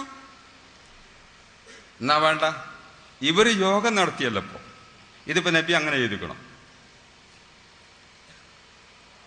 ഇവരിപ്പോ അവരുടെ പ്രസ്ഥാനം പ്രചരിപ്പിക്കുന്നുണ്ടല്ലോ പല മാർഗത്തിൽ കൂടി, അങ്ങനെ നബി ചെയ്തിക്കണം. നബി ഇങ്ങനെ കണ്ണട വെച്ചുക്കണം, നബി ഇങ്ങനെ സ്പീക്കർ വെച്ചുക്കണം. നബി എങ്ങനെ ചെയ്തു അതേമാതിരിയേ പറ്റുള്ളൂ. ചിന്തിക്കണം. ഇങ്ങനെയുള്ള സംശയങ്ങൾ വന്നപ്പോൾ ഇവര് 2 ജാതിയാ പുതുതാക്കി ഉണ്ടാക്കുന്നത്, 2 ജാതിയാക്കി. ആദാത്ത് ഇബാദാത്ത് 2 ജാതിയാക്കി തിരിച്ചതാണ്. സാധാരണ കാര്യങ്ങൾ അതിൽ നമുക്ക് പുതുതാക്കി ഉണ്ടാക്കാം, അത് നബി ചെയ്ത മാതിരി തന്നെ ചെയ്തോളുന്നില്ല. സ്പീക്കർ ഇപ്പം നബി വെച്ചിട്ടില്ലെങ്കിൽ നമുക്ക് സ്പീക്കർ വെക്കാം. നബി വാർഷിക യോഗം ഉണ്ടാക്കിയിട്ടില്ലെങ്കിൽ നമുക്ക് ഉണ്ടാക്കാം. അതൊക്കെ സാധാരണ കാര്യങ്ങളാണ്. ആരാധനാപരമായ കാര്യങ്ങൾ അത് ഒന്നും നബി ചെയ്യാത്തത് നമുക്ക് ചെയ്യാൻ പാടില്ല. ചിന്തിക്കണം. ഇവരെ എതിർക്കുന്നത് ഈ പേരിൽ നമ്മൾ എതിർക്കുന്നത്, നമ്മുടെ സലാത്തിനെ അവരെ എതിർക്കുന്നു. കാരണം ഇങ്ങനെ ഈ പ്രത്യേക രൂപത്തിൽ ഒരു സലാത്ത് നബി നടത്തിയിട്ടില്ല. നമ്മളെ മൗലൂദിനെ അവരെ എതിർക്കുന്നു. ഇങ്ങനെ ഒരു പ്രത്യേക രീതിയിലുള്ള ഈ പ്രത്യേക രീതിയിലുള്ള മൗലൂദ് നബി നടത്തിയിട്ടില്ല. അതുകൊണ്ട് നബി ചര്യക്ക് എതിരായി നിങ്ങളാ ചെയ്യുന്നത്, ഞങ്ങളല്ല എന്നതാണ് മുജാഹിദ് പറയുന്നത്. ചിന്തിക്കണം. അപ്പോൾ അവർ പലതും നബി ചര്യക്ക് എതിരായി നബിയുടെ കാലഘട്ടത്തിൽ ഇല്ലാത്തത് പലതും അവർ ചെയ്യുന്നുണ്ട്. പക്ഷെ അതൊക്കെ ഇബാദത്തിൽപ്പെട്ടതല്ല, സാധാരണയുള്ള ആദാത്തായ കാര്യങ്ങളാണ്. അതിലൊക്കെ കണ്ടമാനം നമുക്ക് നിർമ്മാണം നടത്താം. ആരാധനാപരമായ കാര്യങ്ങളിൽ ഒരു നിർമ്മാണവും നടത്താൻ പാടില്ല. നിങ്ങൾ നടത്തുന്ന സലാത്തുകൾ ആരാധനയിൽ നിർമ്മാണം നടത്തിയതാണ്. നിങ്ങൾ നടത്തുന്ന മൗലൂദ് അത് ആരാധനയിൽ നിർമ്മാണം നടത്തിയതാണ്. നിങ്ങൾ നടത്തുന്ന ദിക്റിന്റെ സദസ്സുകൾ അത് ആരാധനയിൽ നിർമ്മാണം നടത്തലാണ്. അതുകൊണ്ട് നിങ്ങളാണ് നബിചര്യക്കെതിരായവര്. നിങ്ങൾ നബിചര്യയിലാണെങ്കിൽ, സഹാബത്തിന്റെ മാർഗത്തിലാണെങ്കിൽ, താബിയുടെ മാർഗത്തിലാണെങ്കിൽ ഇതേ വിധത്തിൽ സഹാബത്ത് അല്ലെങ്കിൽ നബി ഇതേ വിധത്തിൽ മൗലൂദ് നടത്തിക്കണം. എന്നോട് ജിദ്ദീന്ന് വേറെ പ്രസംഗിച്ചു കൊണ്ടിരിക്കുമ്പോൾ ഒരാൾ ചോദിച്ചു, അല്ല ഈ മൗലൂദൊക്കെ ബുഖാരിയിലുണ്ടോയെന്ന് ചോദിച്ചു. അത് നാടൻ ആള്. ഈ മൗലൂദൊക്കെ ബുഖാരിയിലുണ്ടോ ചോദിച്ചു. ഞാൻ പറഞ്ഞിട്ടുണ്ടല്ലോ ബുഖാരി മറിച്ചൊക്കെയാണ് ഞാൻ ചൊല്ലിക്കൊടുത്തത്. നോക്കാം, ഇതിലുണ്ടല്ലോ, മൗലൂദ് ഉണ്ടല്ലോ. വഫീനാ റസൂലുള്ളാഹി യത്ലൂ കിതാബഹു ഇദൻ സക്ക മഅറൂഫുൻ മിനൽ ഫജ്രി സാതിഉ സ്വലാത്തുൻ വതസ്ലീമുൻ വഅസ്കാ തഹിയ്യതി അലൽ മുസ്തഫൽ. ഇത് ബുഖാരിയില്ലേ? യബീതു യുജാഫി ജംബഹു അൻ ഫിറാശിഹി ഖദ് ഇസ്തസ്ഖലത് ബിൽ മുശ്രികീനൽ മലാജിഉ സ്വലാത്തുൻ വതസ്ലീമുൻ വഅസ്കാ തഹിയ്യതി അലൽ മുസ്തഫൽ മുഖ്താരി ഖൈരിൽ ബരിയത്തി. അവിടുന്ന് സാസിറൊന്ന് നന്നായി ചൊല്ലി. ഞാൻ സലാത്ത് പോലും ചൊല്ലി. ഇപ്പം ഇങ്ങനെ മേപ്പെടുത്ത് ബുഖാരിയിലുണ്ടോ? ഉണ്ട് പറഞ്ഞു. ഞാൻ കാണിച്ചു കൊടുത്ത് നോക്കാൻ പറഞ്ഞു. അപ്പോൾ നോക്കുന്നത് ബുഖാരിയിലാക്കിയിട്ടല്ലേ ഉണ്ട്. എന്നാലും ഇങ്ങനെ തന്നെ അവിടെ മേശ വെച്ചീനോ, കസാല വെച്ചീനോ, ക്ലാസ് വെച്ചീനോ, സബീന വെച്ചീനോ? കിടങ്ങിയെത്തി ഞാൻ സംസാരിച്ചു. വേറെ മുജാഹിദിന്റെ ചോദ്യം, നബിന്റെ കാലത്തുള്ള മൗലൂദ് സർറഫലാനാമോ അതോ മങ്കൂസാണോ? അവൻ്റെ ചോദ്യമാണ്, വലിയ ചോദ്യമാണ്. ഞാൻ ചോദിച്ചു, നബിന്റെ കാലത്ത് ഹദീദ് പഠിച്ചിരുന്നല്ലോ സഹാബത്ത്, അത് ബുഖാരിയാ ഓതിയിരുന്നത് മുസ്ലിമാ ഓതിയിരുന്നെന്ന് ചോദിച്ചു. നബിന്റെ കാലത്ത് സഹാബത്ത് ഹദീദ് പഠിച്ചിരുന്നല്ലോ, അത് സംശയമൊന്നുമില്ല. അത് ബുഖാരിയാണ് അവർ ഓതിയിരുന്നത് അതോ മുസ്ലിമാ ഓതിയിരുന്നത് ചോദിച്ചു. പിന്നെ അവൻ്റെ ആ ചോദ്യം കൊണ്ട് ചോദ്യത്തിന് മറുപടി കൊടുത്തു. ഞാൻ പറയുന്നത്, ഇവർ ആളുകളെ പൊട്ടിച്ചേക്കാണ്. ഇതൊന്ന് തിരിയേണ്ടതുണ്ട്. നമുക്ക് ആരാധനാ സംബന്ധമായ കാര്യങ്ങൾ ഒരു മാറ്റവും പറ്റില്ല എന്നാണ് ഇവരുടെ വാദം. ഇതുകൊണ്ടാണ് നമ്മുടെ സലാത്തിനെ അവരെ എതിർക്കുന്നത്. ഇതുകൊണ്ടാണ് നമ്മുടെ മൗലൂദിനെ അവരെ എതിർക്കുന്നത്. ഇതുകൊണ്ടാണ് നമ്മുടെ ദിക്റിന്റെ സാഹസിനെ അവരെ എതിർക്കുന്നത്. റാത്തീബിനെ, ഹദ്ദാദിനെ ഒക്കെ എതിർക്കുന്നത്. ഇതാണ് നബിചര്യയിൽ നിന്ന് നമ്മൾ വ്യതിചലിച്ചു പോയി എന്ന് അവർ പറയാനുള്ള കാരണം. നമുക്കൊന്ന് തിരിച്ചു ചോദിക്കാം. ആട്ടെ, നിങ്ങൾ ഉണ്ടാക്കണമൊക്കെ സാധാരണ കാര്യങ്ങൾ ആരാധനയിലല്ല എന്നാണ് പറയണ്ടത്. ഞാൻ ചോദിക്കട്ടെ, നിങ്ങൾക്കുണ്ടല്ലോ ഇപ്പോൾ വിദ്യാഭ്യാസ സ്ഥാപനങ്ങൾ ധാരാളമുണ്ടല്ലോ. വിദ്യാഭ്യാസം പഠിപ്പിക്കുക എന്നുള്ള ആരാധനയല്ലേ? ഈ ആരാധന അല്ല, ഇൽമ് പഠിക്കലും പഠിപ്പിക്കലും ആരാധന അല്ല എന്നാണ് നിങ്ങളുടെ ന്യായം? ഏറ്റവും പുണ്യമുള്ള ആരാധനയല്ലേ ഇൽമ് പഠിക്കുക, പഠിപ്പിക്കുക? നബി സല്ലല്ലാഹു അലൈഹി വസല്ലമയുടെ കാലഘട്ടത്തിൽ എങ്ങനെയാണോ ഇൽമ് പഠിച്ചത്, എങ്ങനെയാണോ ഇൽമ് പഠിപ്പിക്കുന്നത്, അതേമാതിരിയാണോ നിങ്ങളിപ്പോൾ ഇൽമ് പഠിക്കണം പഠിപ്പിക്കണം? അതിന് ഒരുപാട് പ്രത്യേകതകൾ നിങ്ങൾ കൂട്ടിയിട്ടില്ലേ? നിങ്ങൾ സിലബസ് നിശ്ചയിച്ചു, ബെഞ്ച് നിശ്ചയിച്ചു, സ്പീക്കർ നിശ്ചയിച്ചു, മത്ബഖ് നിശ്ചയിച്ചു, ഓരോ ആഴ്ചയിലുമുള്ള ഭക്ഷണം നിശ്ചയിച്ചു. ഇങ്ങനെയൊക്കെ നിശ്ചയിച്ചു കൊണ്ടായിരുന്നു നബി സല്ലല്ലാഹു അലൈഹി വസല്ലമ സഹാബത്തിനെ ഇൽമു പഠിച്ചതും പഠിപ്പിച്ചതും. ഇത് ആരാധനയല്ലേ? പള്ളി ഉണ്ടാക്കൽ,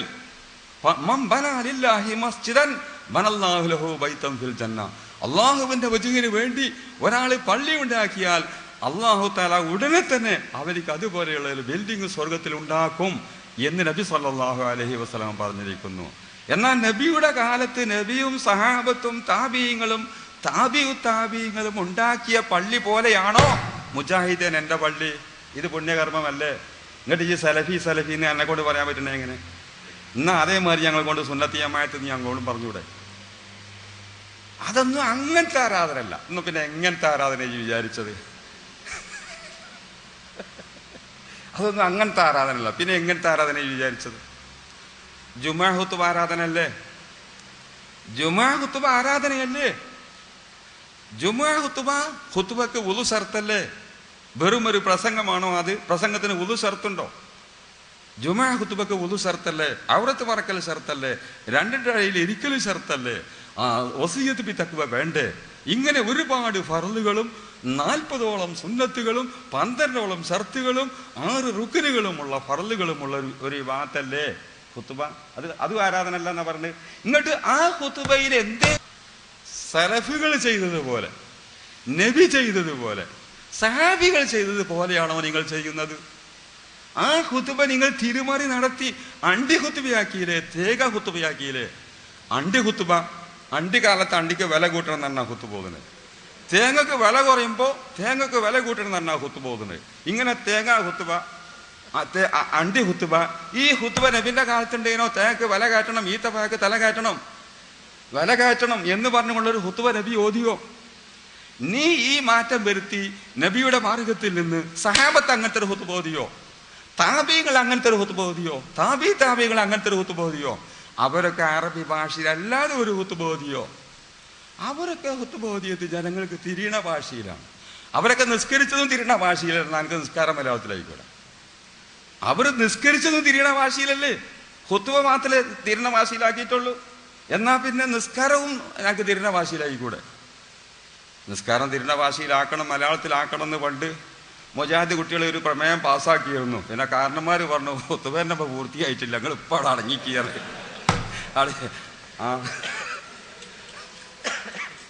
ഇവിടെ കോഴിക്കോട് എവിടെ വട്ടക്കിണർ, വേപ്പൂര്, വട്ടക്കിണർന്നാണ് പോയിട്ട് കുറച്ചാണ് പോയിട്ടുണ്ട്.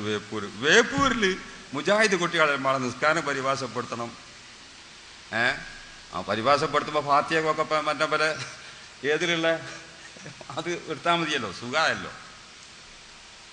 ഞാൻ പറഞ്ഞത് ഇവർ ചെയ്യുമ്പോഴൊക്കെ ഇവർ എന്ത് മാറ്റം വരുത്തിയാലും ഇവർ സലഫി എന്നുള്ള പേരിന് പോവില്ല. ഇവർ എന്ത് മാറ്റം വരുത്തിയാലും ഇവർ സലഫികൾ തന്നെ നബീന്റെ മാർഗത്തിലുള്ളവർ, സഹാബത്തിന്റെ മാർഗത്തിലുള്ളവർ, താബീകളെ മാർഗത്തിലുള്ളവർ, താബീകളെ മാർഗത്തിലുള്ളവർ നിന്ന് പോവില്ല. ഈ നിലയ്ക്ക് ഖുത്ബ മാറ്റം വരുത്തിയിട്ട് പിന്നെ എങ്ങനെയാണ് നിങ്ങൾ സലഫികളായത്? പിന്നെ എങ്ങനെയാണ് നിങ്ങൾ സഹാബത്തിന്റെ ചര്യയിലുള്ളവരായത്? പിന്നെ എങ്ങനെയാണ് നിങ്ങൾ നബിയുടെ ചര്യയിലുള്ളവരായത്? നിങ്ങളെങ്ങനെയാണ് താബീകളുടെ ചര്യയിലുള്ളവരായത്? അപ്പൊ ആരാധനയിൽ ഒരു മാറ്റം പാടില്ല. നമ്മുടെ ഈ സലാത്ത് ഇതേ ക്രമത്തിൽ നബിന്റെ കാലത്തില്ല. നമ്മുടെ മൗലൂദ് ഇതേ ക്രമത്തിൽ നബിയുടെ കാലത്തില്ല. നമ്മുടെ ഖുത്ബ ഇതേ രീതിയിൽ നബിന്റെ കാലത്തില്ല. എന്തുകൊണ്ട് നിങ്ങൾക്ക് മനസ്സിലാണില്ല? ഇത് രണ്ടും എന്താ നിങ്ങൾ രണ്ടും രണ്ടാക്കി? ഒന്നെന്താ ചക്കരായത്, ഒന്നെന്താ കൊപ്പരായത്? നിങ്ങൾ പറയണല്ലോ അത്. നോക്കണം, ഇബാദത്തിൽ ഒരു മാറ്റവും വരുത്താൻ പാടില്ല. ഇവർ കണ്ടുപിടിച്ചതാണത്.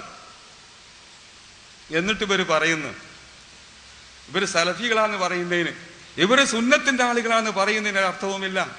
സുന്നത്തിന്റെ ആളുകളെന്ന് പറഞ്ഞാൽ നബിചര്യ സഹാബത്തെ എങ്ങനെ വ്യാഖ്യാനിച്ചുവോ ആ വ്യാഖ്യാനം അംഗീകരിക്കുന്നവർക്കേ സുന്നത്ത് ജമാഅത്ത് എന്ന് പറയാൻ പറ്റുള്ളൂ. സഹാബത്തിന്റെ വ്യാഖ്യാനം നബിചര്യക്ക് ഇവർ അംഗീകരിക്കുന്നില്ല. അതുകൊണ്ട് സുന്നത്ത് എന്ന് മാത്രം പറഞ്ഞേക്കാം. സുന്നത്ത് ജമാഅത്ത് എന്ന് പറയാൻ ഇവർക്ക് അർഹതയില്ല.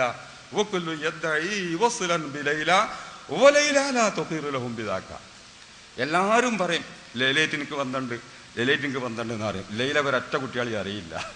ഇതേമാതിരിയാണ്. ഇതുപോലെ ഇവർ ജമാഅത്തിന്റെ ആളാ സുന്നത്ത് ജമാഅത്താ സലഫിയാന്ന് ഇങ്ങനെ പറയാന്നുള്ളൂ. സലഫോ സുന്നത്ത് ജമാഅത്തോ ഇവർ അറിയുന്നല്ല. ചിന്തിക്കണം. ഇബാദത്തിൽ ഒരു മാറ്റവും വരുത്താൻ പാടില്ല. ഇതാണ് ഇവരുടെ ആശയം. ഈ ആശയപ്രകാരം അവർ പറയുന്നത് ചിന്തിക്കണം. തറാവീഹിൽ സഹാബത്ത് 20 നിസ്കരിച്ചു എന്ന് ഇവർ അംഗീകരിക്കും. ഇവരംഗീകരിക്കുന്നതാണ് ഞാൻ പറയുന്നത്. മുജാഹിദ് മറുപടി പറയണം, ജമാഅത്തെ ഇസ്ലാമി മറുപടി പറയണം. ജമാഅത്തെ ഇസ്ലാമിക്ക് പിന്നെ 20 തിരക്കടില്ല, 8 തിരക്കടില്ല. ഒറ്റാന്നോ വരട്ടാന്നോ, അപ്പൊ ഒറ്റയല്ല ഇരട്ടിയല്ല കൊരട്ടാന്ന പോലെ മറുപടി. സന്ദർഭത്തിനനുസരിച്ചൊക്കെ ചെയ്യാന്ന ജമാഅത്തെ ഇസ്ലാമിനെ അവർ മറുപടി പറയണം. മുജാഹിദ് മറുപടി പറയണം. നിങ്ങൾ സലഫി എന്നുള്ള പേര് നിങ്ങൾ വലിച്ചെറിയണം. നിങ്ങൾക്ക് സുന്നത്തില്ല, ജമാഅത്തിന്റെ സുന്നത്ത് നിങ്ങൾക്കില്ല. ജമാഅത്ത് സഹാബ വ്യാഖ്യാനിച്ചതുപോലുള്ള ഒരു സുന്നത്ത് നിങ്ങൾക്കില്ല എന്നതാണ് ഞാൻ സ്ഥാപിക്കുന്നത്. നിങ്ങൾ പറയുന്നത് ഉസ്മാൻ ഇബ്നു അഫ്ഫാൻ റളിയല്ലാഹു അൻഹു ഉമ്മാക്ക് ഒരു ഭാഗം കൂടി കൂട്ടിക്കൊടുത്തു. മുജാഹിദിന്റെ വാദ, ജമാഅത്തെ ഇസ്ലാമിന്റെ വാദ. ബുഖാരിയിലുണ്ട് പോൽ ഉസ്മാൻ ഇബ്നു അഫ്ഫാൻ റളിയല്ലാഹു അൻഹു ജുമാക്ക് ഒരു ഭാഗം കൂടി കൂട്ടിക്കൊടുത്തു. നബി സല്ലല്ലാഹു അലൈഹി വസല്ലമയുടെ കാലത്ത് ഒരു ഭാഗം മാത്രമാണ് ഉണ്ടായിരുന്നത്. ഉസ്മാൻ ഇബ്നു അഫ്ഫാൻ രണ്ടാമത്തെ ഒരു ഭാഗം കൂടി കൂട്ടിക്കൊടുത്തു എന്ന് പറഞ്ഞിട്ട് അത് ശരിയല്ല എന്ന് പറഞ്ഞ് ഇവർ ജുമാക്ക് ഒരു ഭാഗം കൊടുക്കും. ജമാഅത്തെ ഇസ്ലാമിയുടെ പള്ളിയിൽ ജുമാക്ക് പോയി നോക്കൂ, എന്നാലും ഒരു ഭാഗ്യം ഉണ്ടാകുള്ളൂ. മുജാഹിദിന്റെ പള്ളിയിൽ നിങ്ങൾ ജുമാക്ക് പോയി നോക്കൂ, ഒരു ഭാഗ്യം ഉണ്ടാകുള്ളൂ. ഇവര് പറഞ്ഞ എന്താ? ഉസ്മാൻ ഇബ്നു അഫ്ഫാൻ ഉണ്ടാക്കിയതാണ് ആ ബാങ്ക്. ആരാധനയിൽ അങ്ങനെ ഒരു നിർമ്മാണം പറ്റൂല. ഞങ്ങൾ ഹുത്ബാരിവാസ ചെയ്യുന്നുണ്ട് പറഞ്ഞിട്ട് കാര്യമല്ല. ആരാധനയിൽ ഒരു നിർമ്മാണം പറ്റൂല, ഒരു മാറ്റവും പറ്റൂല. അതുകൊണ്ട് ഉസ്മാൻ ഇബ്നു അഫ്ഫാൻ ചെയ്തത് തെറ്റാണ്. അതുകൊണ്ട് ആ ബാങ്ക് ഞങ്ങൾക്ക് സ്വീകാര്യമല്ല എന്ന് പറഞ്ഞുകൊണ്ട് ബാങ്ക് ഒഴിവാക്കുന്നവരാണ് ജമാഅത്തെ ഇസ്ലാമിയും മുജാഹിദും. ചിന്തിക്കണം. ഞാൻ ചോദിക്കുന്നു, ഉസ്മാൻ ഇബ്നു അഫ്ഫാന്റെ കാലത്ത് മക്കത്തും മദീനത്തും എല്ലാ രാഷ്ട്രങ്ങളിലും എല്ലാ പള്ളികളിലും ജുമാക്ക് 2 ഭാഗ് കൊടുത്തിരുന്നു എന്ന് നിങ്ങൾ ഫസബത്തൽ അംറു അലാ ദാലിക എന്ന് ബുഖാരിയിലില്ലേ? എല്ലാ സ്ഥലത്തും 2 ഭാഗാ കൊടുത്തത്. അപ്പൊ ഉസ്മാൻ ഇബ്നു അഫ്ഫാന്റെ കാലത്താണോ അത് നടപ്പാക്കിയത്? അവർ പറയണം. ഞാൻ ചോദിക്കുന്നു, ഉസ്മാൻ ഇബ്നു അഫ്ഫാന്റെ കാലത്ത് ഈ മദീനത്ത്, മക്കത്ത്, ഈജിപ്തില്, സിറിയയില് എത്ര സഹാബികൾ ഉണ്ടായിരുന്നു? 10,000 സഹാബികൾ അന്നത്തെ കാലത്തില്ലേ? ഉസ്മാൻ ഇബ്നു അഫ്ഫാൻ ജുമാക്ക് നിങ്ങൾ പറയുന്നത് പോലെയാണെങ്കിൽ രണ്ടാമത്തെ ഒരു ബാങ്ക് കൂടി കൊടുത്തപ്പോൾ ലോകത്ത് 10,000 സഹാബികളും ലക്ഷക്കണക്ക് താബികളും ലക്ഷോപിലക്ഷം താബികൾ ഉണ്ടായപ്പോൾ ഇവരിൽ നിന്ന് ആരെങ്കിലും ആ ബാങ്കിന്റെ എതിരിൽ കാമ എന്ന് പറഞ്ഞോ, എതിർത്തോ? അത് പാടില്ലാതാന്ന് പറഞ്ഞോ? സലഫുകൾ താബികളും ബാങ്കിൽ മാറ്റം വരുത്തി എന്നിട്ട് ഒരു സഹാബിയും അതിനെ എതിർത്തില്ല എന്ന് പറഞ്ഞാൽ ആരാധനയിലും മാറ്റം വരുത്താം എന്നല്ലേ നീ പറയുന്നത്? ആരാധനയിലും മാറ്റം വരുത്താം എന്നല്ലേ സഹാബത്തിന്റെ മാർഗം? അതല്ലേ സലഫിന്റെ മാർഗം? അത് പാടില്ല. ഉസ്മാൻ ഇബ്നു അഫ്ഫാൻ ചെയ്തത് തെറ്റാണ്. അന്നുള്ള 10,000 സഹാബികൾ മൗനം ബാധിച്ചത് തെറ്റാണ്. ഒരു എതിർക്കാതിരുന്നത് തെറ്റാണ്. ഞങ്ങൾ സലഫികളാണ്. പല്ലില്ലാത്തവർക്ക് പല്ല എന്ന് പറയുന്ന മാതിരിയല്ലേ കാക്ക ഇത്? നീയാണോ മുജാഹിദ്? എന്റെ പേരാണോ സലഫി എന്ന് പറയുന്നത്? എങ്ങനെ നിനക്ക് സലഫി എന്ന് പറയും? സലഫ് എന്ന് പറഞ്ഞ സഹാബത്തല്ലേ ഉദ്ദേശം? സഹാബത്ത് ഈ ബാങ്കിനെ എതിർത്തോ? താബിങ്ങളല്ലേ ഉദ്ദേശം? ആ താബിങ്ങൾ ഈ ബാങ്കിനെ എതിർത്തോ? താബികളെ എതിർത്തു. അവരാരെങ്കിലും ഈ ബാഗിനെ എതിർത്തോ? അവരല്ലേ സലഫി എന്നാണ് എൻ്റെ ഉദ്ദേശം. പിന്നെ എങ്ങനെ നിങ്ങൾക്ക് സലഫി എന്ന് പറയണത്? നിങ്ങൾ ആളുകളെ പൊട്ടിച്ചാക്കി, ഈ നുണ പറഞ്ഞ് പണച്ചാക്കും നുണച്ചാക്കും ചെലവാക്കി എത്ര കാലം ജനങ്ങളെ പിടിച്ചിർത്താൻ കഴിയും നിങ്ങൾക്ക്? ഇതിനൊരു മറുപടി ഒരു മുജാഹിദ് നേതാവ്, സുബ്ഹാനല്ലാഹ്, ഉസ്മാൻ ഇബ്നു അഫ്ഫാനാണ് രണ്ടാം ഭാഗം ഉണ്ടാക്കിയെന്നോ, അത്ര മാത്രം, വേറെ പിന്നെ ഒന്നും പറഞ്ഞില്ല. പിന്നെ നീ പറഞ്ഞതെന്താ? നീ എഴുതിയതെന്താ? നീ പ്രസംഗിച്ചതെന്താ? നീ എന്താ രണ്ടാമത്തെ ഭാഗം ഒഴിവാക്കിയത്? നോക്കണം, ചിന്തിക്കണം, നിങ്ങൾ ചിന്തിക്കണം. ഈ മുജാഹിദും പറയും ജമാഅത്തുകാരും പറയും മദീന പള്ളിയിൽ ഉമർ റളിയല്ലാഹു അൻഹുവിന്റെ കാലഘട്ടത്തിൽ തറാവി 20 നിസ്കരിച്ചു.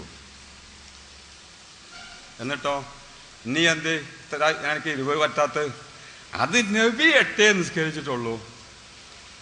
അതുകൊണ്ട് 12 റക്അത്ത് സഹാബത്തിന്റെ വക കരിഞ്ചന്ത കൂട്ടതാണ്. 12 റക്അത്ത് സഹാബത്തിന്റെ വക കരിഞ്ചന്ത കൂട്ടി കൊടുത്തതാണ്. അത് എന്ന് കൂട്ടി കൊടുത്തു? റമളാൻ മാസത്തിൽ. അതിനെ എവിടുന്ന് വെച്ച് കൂട്ടി കൊടുത്തു എന്നാ പറഞ്ഞത്? മദീന പള്ളിയിൽ നബിന്റെ മെമ്പറിന്റെ അടുത്തുനിന്ന്. അതന്നെ അന്നത്തെ കാലത്തുള്ള ഏറ്റവും വലിയ ശ്രേഷ്ഠമായ അബൂ ഉമർ റളിയല്ലാഹു അൻഹു. അത് തന്നെ ആ പള്ളിയിലുള്ള ഇമാമ്, മക്കത്തെ പള്ളിയിലുള്ള ഇമാമ്, മദീനത്തെ പള്ളിയിലെ ഇമാമ്, അഥവാ സലഫ് 20 നിസ്കരിച്ചു. അത് ഞങ്ങൾക്ക് സമ്മതമല്ല. പിന്നെ എങ്ങനെയാണ് എനിക്ക് സലഫി എന്ന് പറഞ്ഞത്? പിന്നെ എങ്ങനെയാണ് എനിക്ക് സുന്നത്ത് ജമാഅത്ത് എന്ന് പറഞ്ഞത്? ജമാഅത്ത് എന്ന് പറഞ്ഞാൽ ഉമർ പുറത്തുപോയോ? ഉമറിന്റെ കാലത്തുണ്ടായിരുന്ന 50,000-ഓളം സഹാബികൾ ജമാഅത്ത് എന്ന് പറഞ്ഞാൽ എങ്ങനെ പുറത്തുപോയി? നീ എങ്ങനെ സുന്നത്ത് ജമാഅത്താകും? ഞങ്ങൾക്ക് സുന്നത്ത് ജമാഅത്ത് എന്ന് പറഞ്ഞ ഏതർത്ഥത്തിലാണ്? ജമാഅത്ത് വ്യാഖ്യാനിച്ച മാതിരി ജമാഅത്ത് സഹാബത്ത്, ജമാഅത്ത് താബിഈൻ, ജമാഅത്ത് താബിഈൻ വ്യാഖ്യാനിച്ചത് പോലെ തറാവീനെ നീ എന്തുകൊണ്ട് വ്യാഖ്യാനിക്കുന്നില്ല? ബാങ്കിനെ, ജുമാ ബാങ്കിനെ നീ എന്തുകൊണ്ട് വ്യാഖ്യാനിക്കുന്നില്ല? ആ സഹാബത്തിനെ തള്ളിയ, സലഫിനെ തള്ളിയ, സഹാബത്തിനെ തള്ളിയ, ജമാഅത്തിനെ തള്ളിയ നിനക്കെങ്ങനെ സുന്നത്ത് ജമാഅത്ത് എന്ന് പറയല്? നിനക്കെങ്ങനെ സലഫി എന്ന് പറയുന്നത്? പല്ലില്ലാത്താക്ക് പല്ലെന്ന് പറയണ മാതിരിയല്ലേ? അല്ലേ? എങ്ങനെ നിങ്ങൾ ന്യായീകരിക്കും? നിന്റെ അടിസ്ഥാനം നഷ്ടപ്പെട്ടു പോ. നിന്റെ അടിസ്ഥാനം നഷ്ടപ്പെട്ടു. ഇബാദത്തിൽ ഒരു മാറ്റവും പാടില്ല. ഇബാദത്തില് നിങ്ങളുടെ സഹാബത്ത് പിന്നെ എങ്ങനെ മാറ്റം വരുത്തിയത്? നീ പറയുന്നത് സാധാരണയുള്ള കാര്യങ്ങളിൽ മാറ്റമൊക്കെ വരുത്താം, ആരാധനപരമായ കാര്യങ്ങളിൽ മാറ്റം വരുത്താൻ പാടില്ല. ജുമാ ബാങ്ക് ആരാധനപരമായ കാര്യമല്ല. തറാവീഹ് നിസ്കാരം ആരാധനപരമായ കാര്യമല്ല. അഫ്ദലുൽ ഇബാദാത്ത്, ഇബാദത്തുകളെ കൂട്ടത്തിൽ വെച്ച് ഏറ്റവും ശ്രേഷ്ഠമായത് നിസ്കാരമാണ്. ഇനി അതിലും മേലൊരു ഇബാദത്തില്ല. ആ ഇബാദത്തിലല്ലേ സഹാബത്ത് മാറ്റം വരുത്തി നീ പറയുന്നത്? പിന്നെ നീ എങ്ങനെയാണ് ഇബാദത്തിൽ ഒരു മാറ്റവും പാടില്ല? നബിന്റെ കാലത്ത് എങ്ങനെയാണോ സലാത്ത് ചെല്ലത് അതേ രീതിയിലല്ല സലാത്ത് ചെല്ലാൻ പാടില്ല. നബിന്റെ കാലത്ത് എങ്ങനെയാണോ അമ്പിയാക്കളെയും ഔലിയാക്കളെയും മധു പറഞ്ഞത് അതേ രീതിയിലല്ലാതെ മധു പറയാൻ പാടില്ല. അത് ആരാധനയാണ് എന്ന് പറയുന്ന, എന്നാൽ നബിന്റെ കാലത്ത് എങ്ങനെയാ തറാവീഹ് നിസ്കരിച്ചത് അതേമാതിരിയല്ല തറാവീഹ് നിസ്കരിക്കാൻ പാടില്ലല്ലോ സഹാബത്ത്. സഹാബത്ത് എങ്ങനെ വേറെ കാലത്ത് നിസ്കരിച്ചത്? നീ മറുപടി പറയണം. ഞങ്ങൾക്ക് മറുപടി ഉണ്ട്. അപ്പൊ ഞാൻ പറയുന്നത്, ഇവർക്ക് സുന്നത്ത് ജമാഅത്ത് എന്ന് പറയാൻ ഒരവകാശവുമില്ല. ഇവർക്ക് സലഫികൾ എന്ന് പറയാൻ ഒരവകാശവുമില്ല. ഉണ്ടെങ്കിൽ സഹാബത്ത് 2 ഭാഗരെ എതിർത്തിരുന്നു എന്നവർ തെളിയിക്കണം. അവർക്ക് ഒരു കാലത്തും തെളിയിക്കാൻ അത് സാധ്യമല്ല. ലോകാവസാനം വരെ തെളിയിക്കാൻ സാധ്യമല്ല. അല്ലെങ്കിൽ സഹാബത്ത് 20 റക്അത്ത് നിസ്കരിച്ചതിനെ സഹാബികൾപ്പെട്ട ആരെങ്കിലും ഒരാളെ എതിർത്തു തെളിയിക്കണം. എതിർത്തു തെളിയിക്കാൻ അവർക്ക് സാധ്യമല്ല. വിഷയം കുറെ ഗൗരവമാണ്. സഹാബത്തിനെ പാഴ്വുള്ള ചേർപ്പിക്കാന്ന് പറഞ്ഞ മറ്റേ പോയിന്റാണ്. ഞാൻ പറഞ്ഞല്ലോ, നമ്മളൊക്കെ ആദരിച്ച് ബഹുമാനിക്കുന്ന ആളുകളെ തരം താഴ്ത്തിയതിലേ മുസ്ലിങ്ങൾ ഭിന്നിക്കുള്ളൂ എന്ന് ക്രിസ്ത്യാനികൾക്കറിയാം, ജൂതർക്കറിയാം. അതിന് പണം കൊടുത്തിട്ട് അങ്ങനെ പറയിപ്പിക്കുക, അങ്ങനെ പറയാ ഇവര്. ഇങ്ങോട്ട് പേര് നന്നാക്കാൻ വേണ്ടി സലഫി എന്ന് പറഞ്ഞിക്ക.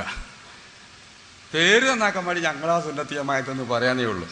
പേര് നന്നാക്കിയിട്ട് കാര്യമുണ്ടോ? നിങ്ങൾക്ക് സലഫികൾ എന്ന് പേര് വെച്ചത് കുരുമുളക് ചാക്കിന് പഞ്ചാര ചാക്ക് എന്ന് പേര് വെക്കുന്ന മാതിരിയാണ്. പേര് വെച്ചതുകൊണ്ട് വല്ല കാര്യമുണ്ടോ? ഞങ്ങൾ അത് തള്ളുന്നവരല്ല, ഞങ്ങൾ അംഗീകരിക്കുന്നവരാണ്. ഞങ്ങൾ തറാവീഹ് 20 നിസ്കരിക്കുന്നവരാണ്. 20 നിസ്കരിക്കാത്തവര് 2 റക്അത്ത് നിസ്കരിച്ച് മതിയാക്കുന്നവരുണ്ടാവും. സഹാബത്തിന്റെ കൂട്ടത്തിലുണ്ട്. 4 റക്അത്ത് നിസ്കരിച്ച് മതിയാക്കുന്നവരുണ്ടാവും. 8 റക്അത്ത് നിസ്കരിച്ച് മതിയാക്കുന്നവരുണ്ടാവും. 12 റക്അത്ത് നിസ്കരിച്ച് മതിയാക്കുന്നവരുണ്ടാവും. തീരെ നിസ്കരിക്കാത്തവരും ഉണ്ടാവും. അത് ശരിയാണ്.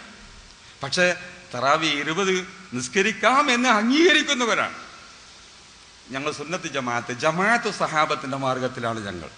ജമാഅത്ത് താബികളുടെ മാർഗത്തിലാണ് ഞങ്ങൾ. സഹാബികളിൽ നിന്നും തറാവി കുറച്ച് 20 കുറച്ച് നിസ്കരിച്ചവരുണ്ട്. നിസ്കരിക്കാൻ പാടില്ല എന്ന് നമ്മൾ പറയില്ല. 20 നിസ്കരിക്കുന്നവരെ എതിർക്കുന്നവർ ആ കൂട്ടത്തിൽ ആരുമില്ല. നിങ്ങൾ എതിർക്കുന്നവരാണ്. നിങ്ങൾ ആ മാർഗത്തിലല്ല, ഞങ്ങൾ ആ മാർഗത്തിലാണ്. ഞങ്ങൾക്ക് സുന്നത്ത് ജമാഅത്ത് എന്ന് പറയാൻ അർഹതയുള്ളൂ, ഞങ്ങൾക്ക് സലഫികൾ എന്ന് പറയാൻ അർഹതയുള്ളൂ. നിങ്ങൾക്ക് ആ പേര് യോജിച്ചതല്ല. അത് കുരുമുളക് ചാക്കിന്റെ പുറത്ത് പഞ്ചാര ചാക്ക് എന്ന് എഴുതി വെച്ചതുപോലെയാണ് എന്നാണ് ഞങ്ങൾക്ക് പറയാനുള്ളത്. അല്ലെന്ന് നിങ്ങൾക്ക് പറയുമെങ്കിൽ സഹാബത്ത് 20 നിസ്കരിച്ചിട്ടില്ല, സഹാബത്ത് 2 ഭാഗം കൊടുത്തിട്ടില്ല എന്ന് നിങ്ങൾ പറയാം. അടിയന്തരാവസ്ഥ പ്രഖ്യാപിച്ച കാലത്ത് എനിക്ക് മലപ്പുറത്ത് പോയതുണ്ട്. അന്ന് മിക്കവാറും ഇവിടെ മുദരിസാണ് ഞാൻ. ഇവിടെ മേൽമുറിയിൽ മുദരിസാണ കാലത്താണെന്ന് തോന്നുന്നു. മലപ്പുറം വലിയ പള്ളിക്ക് 30 ദിവസത്തെ വാത്, നോമ്പിനുണ്ടാവും 30 ദിവസത്തെ വാത്. ഒരു കൊല്ലം ഞാൻ ഏറ്റിരുന്നു. മിക്കവാറും ആ ദിവസത്തിൽ ജമാഅത്തെ ഇസ്ലാമിനെ ഗണ്ണിച്ചുകൊണ്ടാണ് ഞാൻ സംസാരിച്ചത്. ആ സ്ഥാപനം സുന്നികൾ വാദാറുണ്ടാക്കിയതാണ്, ഒരു കൈവശപ്പെടുത്തിയതാണ്. ബനാത്ത് നന്നായി പ്രസംഗിച്ച് ആളുകൾ രാജിക്കാൻ തുടങ്ങി. ജമാഅത്ത് എന്ന ആളുകൾ രാജിക്കാൻ തുടങ്ങി. കുറേ ആൾ രാജിച്ചു. ഒരു ദിവസം 4 ആളെ ഒന്നായിട്ട് രാജിക്കാൻ കാരണം ജമാഅത്തെ ഇസ്ലാമി മലപ്പുറത്ത് വെച്ച് നല്ലൊരു യോഗം നടത്തിയിരുന്നു. നല്ല 1 നമ്പർ പന്തൽ, അച്ചടക്കമുള്ള യോഗം. സ്റ്റേജിൽ നോക്കി ആരെയും ആകർഷിക്കും. ഇങ്ങനെ അവരുടെ സ്റ്റേജിൻ്റെ ഗുണം, അവരുടെ പന്തലിൻ്റെ ഗുണം, പന്തലിൻ്റെ തടുക്കിൻ്റെ ഗുണം, അവരുടെ താടിയുടെ ഗുണം, അവരുടെ സ്വഭാവത്തിൻ്റെ ഗുണം, ഇതെല്ലാം കണ്ടിട്ട് മലപ്പുറത്തുകാർ കുറേ ആൾ ജമാഅത്തുകാരായിരുന്നു. ഞാൻ പറഞ്ഞ്, എൻ്റെ വിശ്വാസം മലപ്പുറത്തുള്ളവർ കുറേ വിദ്യാഭ്യാസമുള്ളവരാണ്, തൻ്റെ ഇടമുള്ളവരാണ്. എനിക്ക് നിങ്ങളോടൊന്ന് ചോദിക്കുന്നുണ്ട്. ഇവിടെ പല കക്ഷികൾ യോഗം നടത്തുന്നുണ്ട്. ആരുടെ യോഗമാണോ അച്ചടക്കമുള്ള യോഗം, ആരുടെ പന്തലാണോ ഭംഗിയുള്ള പന്തൽ, അവരാണ് സത്യത്തിൻ്റെ കക്ഷി എന്ന് മനസ്സിലാക്കാൻ മാത്രമേ നിങ്ങൾക്ക് വിദ്യാഭ്യാസമുള്ളൂ. നിങ്ങൾക്ക് ബുദ്ധിയുണ്ടെന്ന് ചിന്തിച്ചുകൂടാ. നിങ്ങൾ ഇത്രയും മോശപ്പെട്ടവരായോ എന്ന് ചോദിച്ചു. അന്ന് 4 ആളെ ഒന്നായിട്ടാണ് രാജിച്ച്. അവരൊക്കെ ഈ പന്തലിൻ്റെ മെച്ചം കണ്ടിട്ട് അവരാ സത്യത്തിൻ്റെ കക്ഷിന്ന് മനസ്സിലാക്കിയവരാ. പന്തലിൻ്റെ യോഗത്തിൻ്റെ കൂടുതൽ പോത്തർത്ത യോഗം, കൂടുതൽ നാരങ്ങാത്തോട് ചിലവായ ഇതാണ് സത്യത്തിൻ്റെ കക്ഷി എന്ന് മനസ്സിലാക്കുകയാണെങ്കിൽ അതല്ലല്ലോ സത്യത്തിൻ്റെ മാനദണ്ഡം. നിങ്ങൾ ചിന്തിക്കണം. ഇപ്പോൾ നമ്മൾ പറയുന്നത് ആരാധനാപരമായ കാര്യങ്ങളിൽ നബിയുടെ കാലത്തില്ലാത്ത ചില കോലങ്ങൾ നമ്മൾക്കുണ്ട്, അതുകൊണ്ട് നമ്മൾ സുന്നത്ത് ജമാഅത്തിൽ നിന്ന് വ്യതിചലിച്ചവരാണ് എന്ന് പറയുന്നുണ്ടല്ലോ. അതിന് മറുപടി പറഞ്ഞുകൊണ്ടിരിക്കുകയാണ് ഞാൻ. അവർക്ക് സുന്നത്ത് ജമാഅത്ത് എന്ന് പറയാൻ അവകാശമില്ലെന്ന് ഞാൻ സ്ഥാപിച്ചു. ഇതിന് ഖിയാമത്ത് നാൾ വരെ അവർക്ക് മറുപടി തരാൻ കഴിയില്ല. ഉസ്മാൻ ഇബ്നു അഫ്ഫാന്റെ കാലഘട്ടത്തിൽ 2ാമത്തെ ബാങ്ക് നിലവിലുണ്ടായിരുന്നു, എല്ലാ നാട്ടിലും ഉണ്ടായിരുന്നു എന്ന് ബുഖാരിയിലുണ്ട്. അത് ബുഖാരി അവർക്ക് നിഷേധിക്കാൻ കഴിയില്ല. അതുപോലെ തന്നെ തറാവീഹ് ഉമർ റളിയല്ലാഹുവിന്റെ കാലത്ത് മദീനത്ത് 20 നിസ്കരിച്ചിരുന്നു എന്ന് സഹിഹ ഹദീസ് മുഖേന സ്ഥിരപ്പെട്ടതാണ്. അതവർക്ക് നിഷേധിക്കാൻ കഴിയില്ല. എന്നിട്ട് പിന്നെ സഹാബത്തിന്റെ മാർഗം 20, മുജാഹിദിന്റെ മാർഗം 8, സഹാബത്തിന്റെ മാർഗം, ജമാഅത്തിന്റെ മാർഗം, സലഫിന്റെ മാർഗം ജുമാക്ക് 2 ബാങ്ക്, മുജാഹിദിന്റെ മാർഗം ജുമാക്ക് 1 ബാങ്ക്. ഇങ്ങോട്ട് പേര് സലഫി എന്ന് പറയാണ്, ഇങ്ങോട്ട് പേര് ജമാഅത്ത്, സുന്നത്ത് ജമാഅത്ത് എന്ന് പറയാണ്. ഈ പേരിന് നിങ്ങൾക്ക് അവകാശമല്ല എന്നാണ് ഞാൻ പറഞ്ഞത്. മറ്റൊരു സംഭവം കൂടി ഞാൻ പറയട്ടെ. നബി സല്ലല്ലാഹു അലൈഹി വസല്ലമയുടെ കാലഘട്ടത്തിൽ മദീന പള്ളിയിൽ നബിയാണ് ഇമാമത്തക്കൽ. മദീനത്തെ പള്ളിയുടെ തൊട്ടടുത്ത് വേറെ പള്ളികളുമുണ്ട്. ഖുബാ പള്ളിയിലൊക്കെ അവിടെ ഓരോരുത്തരെ തന്നെ ഇമാമത്തെ ഏൽപ്പിക്കലാണ്. അങ്ങനെ ഖുബാ പള്ളിയിൽ ഇമാമത്ത് നിന്നീന ഒരു സഹാബിയുണ്ട്. അതുപോലെ നബി സല്ലല്ലാഹു അലൈഹി വസല്ലമയുടെ ദർസിൽ പഠിക്കുന്ന കുട്ടി ഖുബാ പള്ളിയിലെ ഇമാമാണ്. ആ കുട്ടി, ആ മൊലരുട്ടി, ആ സഹാബിയായ കുട്ടി ഇങ്ങനെ നിസ്കരിച്ച് ഒരു പുതിയ കോലം ഉണ്ടാക്കി. എന്താ പുതിയ കോലം? നിസ്കാരത്തിലാ പുതിയ കോലം, ആരാധനയിലാണ് അവരെ പുതിയ കോലം. എന്താ ആരാധനയിലുള്ള പുതിയ കോലം? അയാൾ എപ്പോൾ നിസ്കരിക്കുകയാണെങ്കിലും ആദ്യം ഒരു ഫാത്തിഹ ഓതും, അതിൻ്റെ ശേഷം ഒരു സൂറത്ത് ഓതും, സൂറത്ത് ഓതിയിട്ടൊരു കൊല്ലുവോൽ ഓതിയിട്ടേ പിന്നെ റുക്കുവിക്ക് പോകുള്ളൂ. സാധാരണ നമ്മൾ നിസ്കരിക്കണമാരൊക്കെ നിസ്കരിക്കും. അതായത് ഫാത്തിഹ ഓതും, പിന്നെ സൂറത്ത് ഓതും, പിന്നെ കുറച്ച് കഴിഞ്ഞിട്ട് ഒരു കൊല്ലുവോതി ഓതും. അത് നമ്മളാരും നിസ്കരിക്കണ മാതിരിയല്ല, നബി നിസ്കരിക്കണ മാതിരിയല്ല, മറ്റുള്ള സഹാബത്ത് നിസ്കരിക്കണ മാതിരിയല്ല. അവസാനം ഒരു കുൽഹുവല്ലയും കൂടി അയാളെ വക കൂട്ടിയിട്ടേ റുക്കുവിക്ക് പോകുള്ളൂ. അപ്പോൾ കുബാ പള്ളിൻ്റെ അടുത്ത് ഉള്ള അടുത്ത അയൽവാസികൾ ഒച്ചപ്പാട് കൂട്ടി എന്തങ്ങനെ നിൽക്കാറുണ്ട്, നബി ഇങ്ങനെ നിൽക്കണം. നിങ്ങൾ ഒന്നിരിക്കൽ കൊല്ലുവോല മാത്രം ഓതിയാൽ മതി മോചിട്ടിയെ, അല്ലെങ്കിൽ ആ സൂറത്ത് മാത്രം ഓതിയാൽ മതി, സൂറത്ത് ഓതണം കൊല്ലുവോല ഓതണം രണ്ടും കൂടി വേണ്ട എന്ന് നാട്ടുകാർ ചിലർ പറഞ്ഞു. ഇത് പറഞ്ഞപ്പോൾ ആ കുട്ടി പറഞ്ഞു, ഞാൻ ഇപ്പം നിസ്കരിച്ചിൻ്റെ മാറി നിസ്കരിക്കും, അങ്ങനെയാണെങ്കിൽ എന്നെ ഇമാമാക്കിയാൽ മതി, അല്ലെങ്കിൽ നിങ്ങളാരെങ്കിലും ഇമാമത്തിനോട് ഞാൻ വരുന്നില്ല. ഈ കുട്ടിനെ ഒഴിവാക്കാൻ ഒരുക്കാൻ പോലല്ല. ഇമാം ബുഖാരി ഉദ്ധരിച്ച ഹദീസാണ്, മുസ്ലിമിലുള്ള ഹദീസാണ്, ബുഖാരിയുള്ള ഹദീസാണ്. അത് ലൈഫ് പറയാൻ പറ്റൂല, എന്ത് കേട്ടാലും ലൈഫ് പറയാൻ പറ്റൂല. അവർക്ക് അങ്ങനെ ഉണ്ട്, എന്ത് കേട്ടാലും അവർ കേൾക്കാത്തൊന്ന് കേട്ടാൽ അത് ലൈഫാറ്. കരുവാറിൻ്റെ ഒരു മുജാഹിദുണ്ട്, അവൻ പറഞ്ഞതിനെതിരായി ഒരു ആയത്ത് ഓതിയപ്പോൾ അവൻ പറഞ്ഞ ആ ആയത്ത് ലൈഫാണ്. കാരണം ഓനെ എന്തിനെ പറ്റിയ ഈ ലൈഫ് എന്ന് പറയാനൊന്നും അവനറിയില്ല. അതുപോലെ ആയിട്ട് ഹദീസ് ലൈഫാക്കാൻ പറ്റൂല. ഇത് ബുഖാരിയിലുണ്ട്, മുസ്ലിമിലുണ്ട്. ലോകത്തുള്ള സർവ്വ ആളുകളും ഈ ഹദീസ് സഹിയാന്ന് സമ്മതിച്ചതാണ്. അങ്ങനെ ഈ ഇമാമിനെ ഒഴിവാക്കാൻ കുബ നാട്ടുകാർക്ക് തീരെ ആഗ്രഹമല്ല. ആള് നല്ല കുട്ടിയാണ്, ഇങ്ങനൊരു തെറ്റുണ്ടെന്നുള്ള ഒരു. അങ്ങനെ ആഴ്ചയിൽ ഒരിക്കൽ നബി സല്ലല്ലാഹു അലൈഹി വസല്ലമ കുബ പള്ളിയിൽ പോകും. അവിടെ പോയിട്ട് അവിടുത്തെ വിവരം ഒക്കെ അന്വേഷിക്കും, അവിടുത്തെ നാട്ടുകാരോട് വിവരമൊക്കെ അന്വേഷിക്കും. ആഴ്ചയിൽ ഒരിക്കൽ എല്ലാ ശനിയാഴ്ചയും കുബ പള്ളിയിൽ പോകലുണ്ട് നബി. അങ്ങനെ അടുത്ത ശനിയാഴ്ച നബി സല്ലല്ലാഹു അലൈഹി വസല്ലമ കുബ പള്ളിയിൽ വന്നപ്പോൾ അവിടുത്തെ കാരണന്മാരെല്ലാം പാടെ പറഞ്ഞ്, നമ്മളെ മൗലിയർ, നമ്മളെ ഇമാം സാഹിബ് അയാൾ ഇങ്ങനെയാണ് നിസ്കരിച്ചത്.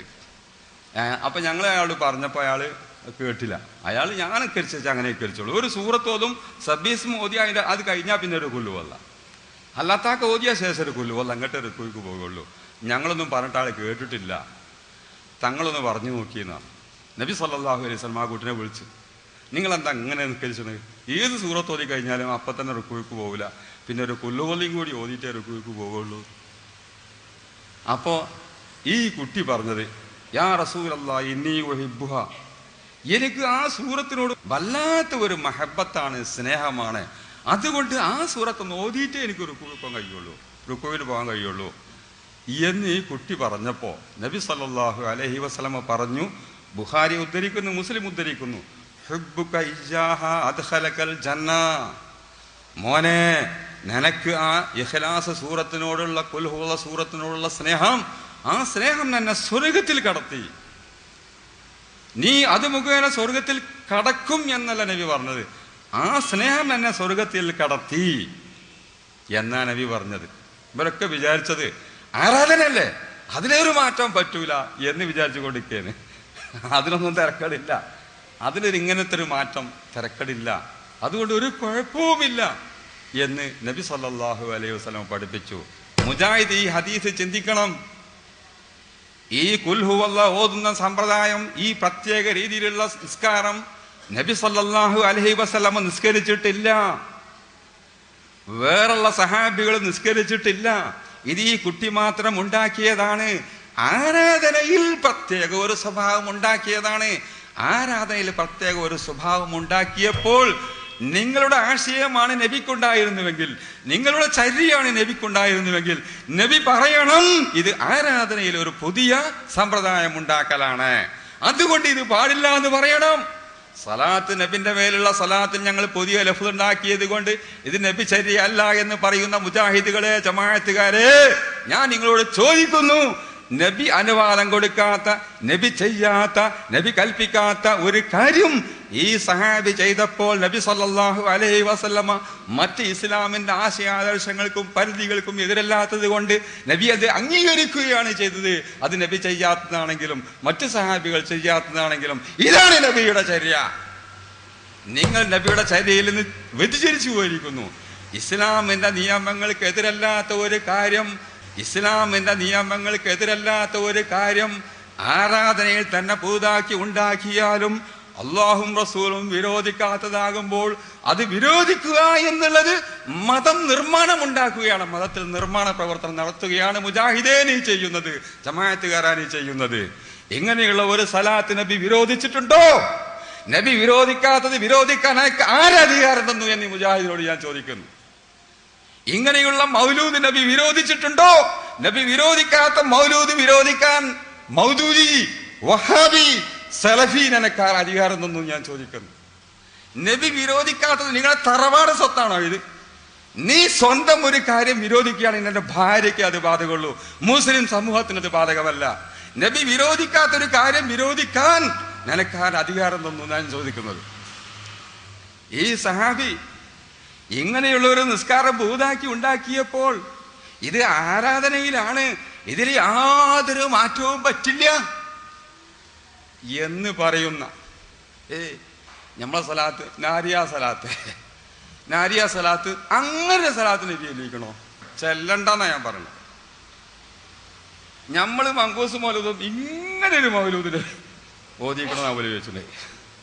നിങ്ങൾ ചിന്തിക്കണം. പൊതുവെ അമ്പിയാക്കളെ ഗുണങ്ങൾ പറയണം, അവരുടെ മതഹികൾ പറയണം, അവരോട് ജനങ്ങൾക്ക് മതിപ്പുണ്ടാക്കി തീർക്കണം, അവരോട് സ്നേഹം ഉണ്ടാക്കി തീർക്കണം, അവർ കൊണ്ടുവന്ന പ്രസ്ഥാനത്തിനോട് ജനങ്ങൾക്ക് മതിപ്പുണ്ടാക്കണം, ബഹുമാനം ഉണ്ടാക്കണം. അതിന് പറ്റിയ ഈ ലഫ്ദ് തന്നെയാണെന്നില്ല ഈ ലഫ്ദായാലും മതി, ഈ ലഫ്ദ് തന്നെയാണെന്നില്ല ഈ ലഫ്ദായാലും മതി. ഇതായി ഇസ്ലാമിലുള്ളത്. അത് ഈ ലഫ്ദ് പറ്റൂല എന്നുള്ളത് നിങ്ങൾ ഉണ്ടാക്കുന്നതാണ്, അത് അള്ളാഹു റസൂൽ ഉണ്ടാക്കണമല്ല. മതം നിർമ്മിക്കുന്നത് നിങ്ങളാണ് നബിചര്യയിൽ വ്യതിചലിച്ചവര്. നബിചര്യ ഇസ്ലാമിന്റെ നിയമങ്ങൾക്കെതിരല്ലാത്ത കലിമത്തുകളോ പ്രാർത്ഥനകളോ സലാത്തുകളോ മൗലൂദുകളോ ഉണ്ടാക്കുമ്പോൾ അതിനെ എതിർക്കാതിരിക്കുക എന്നതാണ് നബിയുടെ ചര്യ. ആ ചര്യയിൽ നിന്ന് നിങ്ങൾ വ്യതിചലിച്ചുകൊണ്ട് നിങ്ങൾ എതിർക്കുകയാണ്. നിങ്ങൾ ചെയ്യുന്നതെടുത്ത് അവിടെ കൊപ്പരിയാണ്, ഇവിടെ ചക്കരിയാണ്. നിങ്ങൾ അങ്ങനെ കുറെ ചെയ്യുന്നില്ലേ? ബാങ്ക് അവിടെ നിങ്ങൾ ഉസ്മാൻ ബിൻ അഫ്ഫാനും കൂടി തള്ളി, തറാവിയിൽ ഉമർ റളിയല്ലാഹു തള്ളി.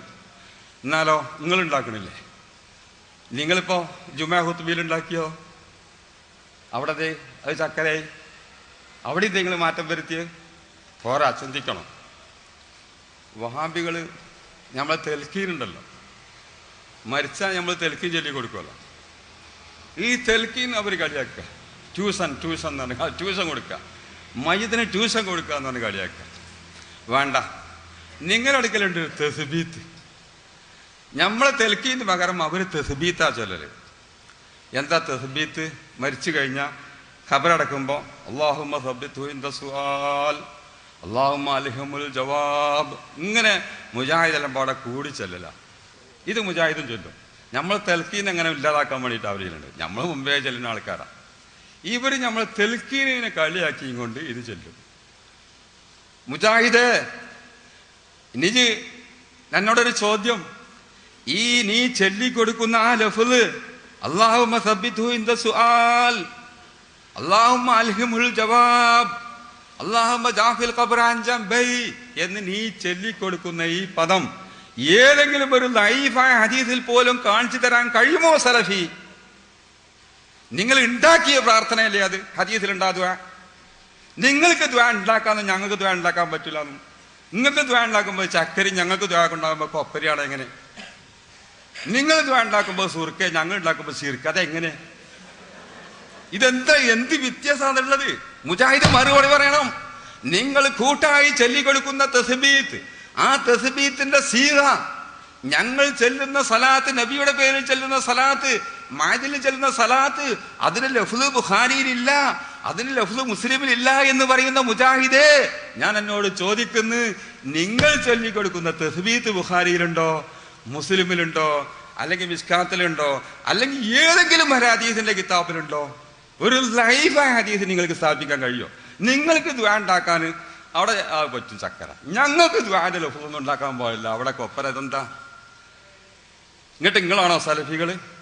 അങ്ങനത്തെ ലഫ്ളുകൾ ഉണ്ടാക്കുമ്പോൾ അത് ഇസ്ലാമിക ആശയങ്ങൾക്കെതിരല്ലാത്തപ്പോൾ അത് അംഗീകരിക്കുക എന്നുള്ളതാണ് നബിയുടെ ചര്യ. ആ ചര്യയിൽ നിന്ന് നിങ്ങൾ വ്യതിചലിച്ച് പോയിരിക്കുന്നു. അങ്ങനെയുള്ള പ്രാർത്ഥനകളെ അംഗീകരിക്കുക എന്നതാണ് സലഫിന്റെ മാർഗം. ആ മാർഗത്തിൽ നിന്ന് നിങ്ങൾ വ്യതിചലിച്ചു പോയിരിക്കുന്നു. അതുകൊണ്ട് നിങ്ങൾ ആ പേര്, സലഫി എന്ന പേര് നിങ്ങൾ വലിച്ചെറിയണം. അത് ബുഖാരിയിലില്ലേ, മുസ്ലിമിലില്ലേ? ഉദാഹരണമായി ബുഖാരിയിലും മുസ്ലിമിലും ഒരു ഹദീസുണ്ട്. ഒരിക്കൽ കാമർ തൊടുത്തപ്പോൾ ഒരു സഹാബി കുറച്ച് ദൂരെയായിരുന്നു.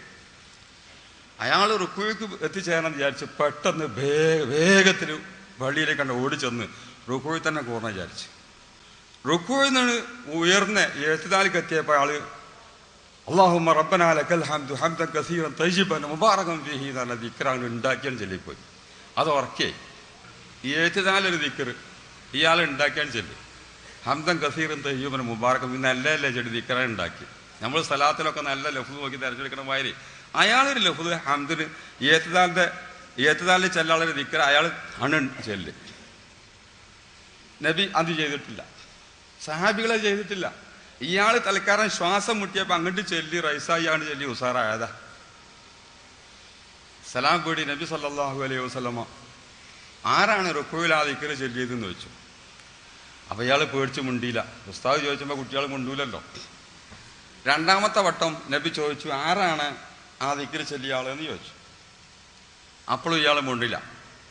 മൂന്നാമത്തെ വട്ടം നബി ചോദിച്ചപ്പോൾ അയാൾ തെറ്റൊന്നും പറഞ്ഞിട്ടില്ല, അയാൾ ചെയ്തത് തെറ്റൊന്നുമല്ല, ആരാണെന്ന് ചോദിച്ചു. അപ്പോൾ കുട്ടി പറഞ്ഞു ഞാനാണ്, അങ്ങനെ സന്ദർഭത്തിൽ വന്നു പോയതാണ്, ഞാൻ വരാൻ കുറച്ചിപ്പോൾ എന്തിയിരുന്നു, റുക്കുവെന്ന് എഴുന്നേറ്റപ്പോൾ എനിക്ക് കിതപ്പുണ്ടായിരുന്നു, അങ്ങനെ ചെല്ലിയപ്പോൾ ഉച്ചത്തിൽ ആയിപ്പോയതാണ് എന്ന് രണ്ടും അയാൾ എതിര് പറഞ്ഞു. അപ്പം നബി പറഞ്ഞു 12 മലക്കുകൾ ആ സാലിഹ അമല് ആരാണ് എഴുതി ആകാശത്തേക്ക് ഉയർത്തേണ്ടത് എന്നുള്ളതിൽ തർക്കം കൂടുന്നതായിട്ട് ഞാൻ കണ്ടു. അത്രയും നല്ല ദിക്റാണത്.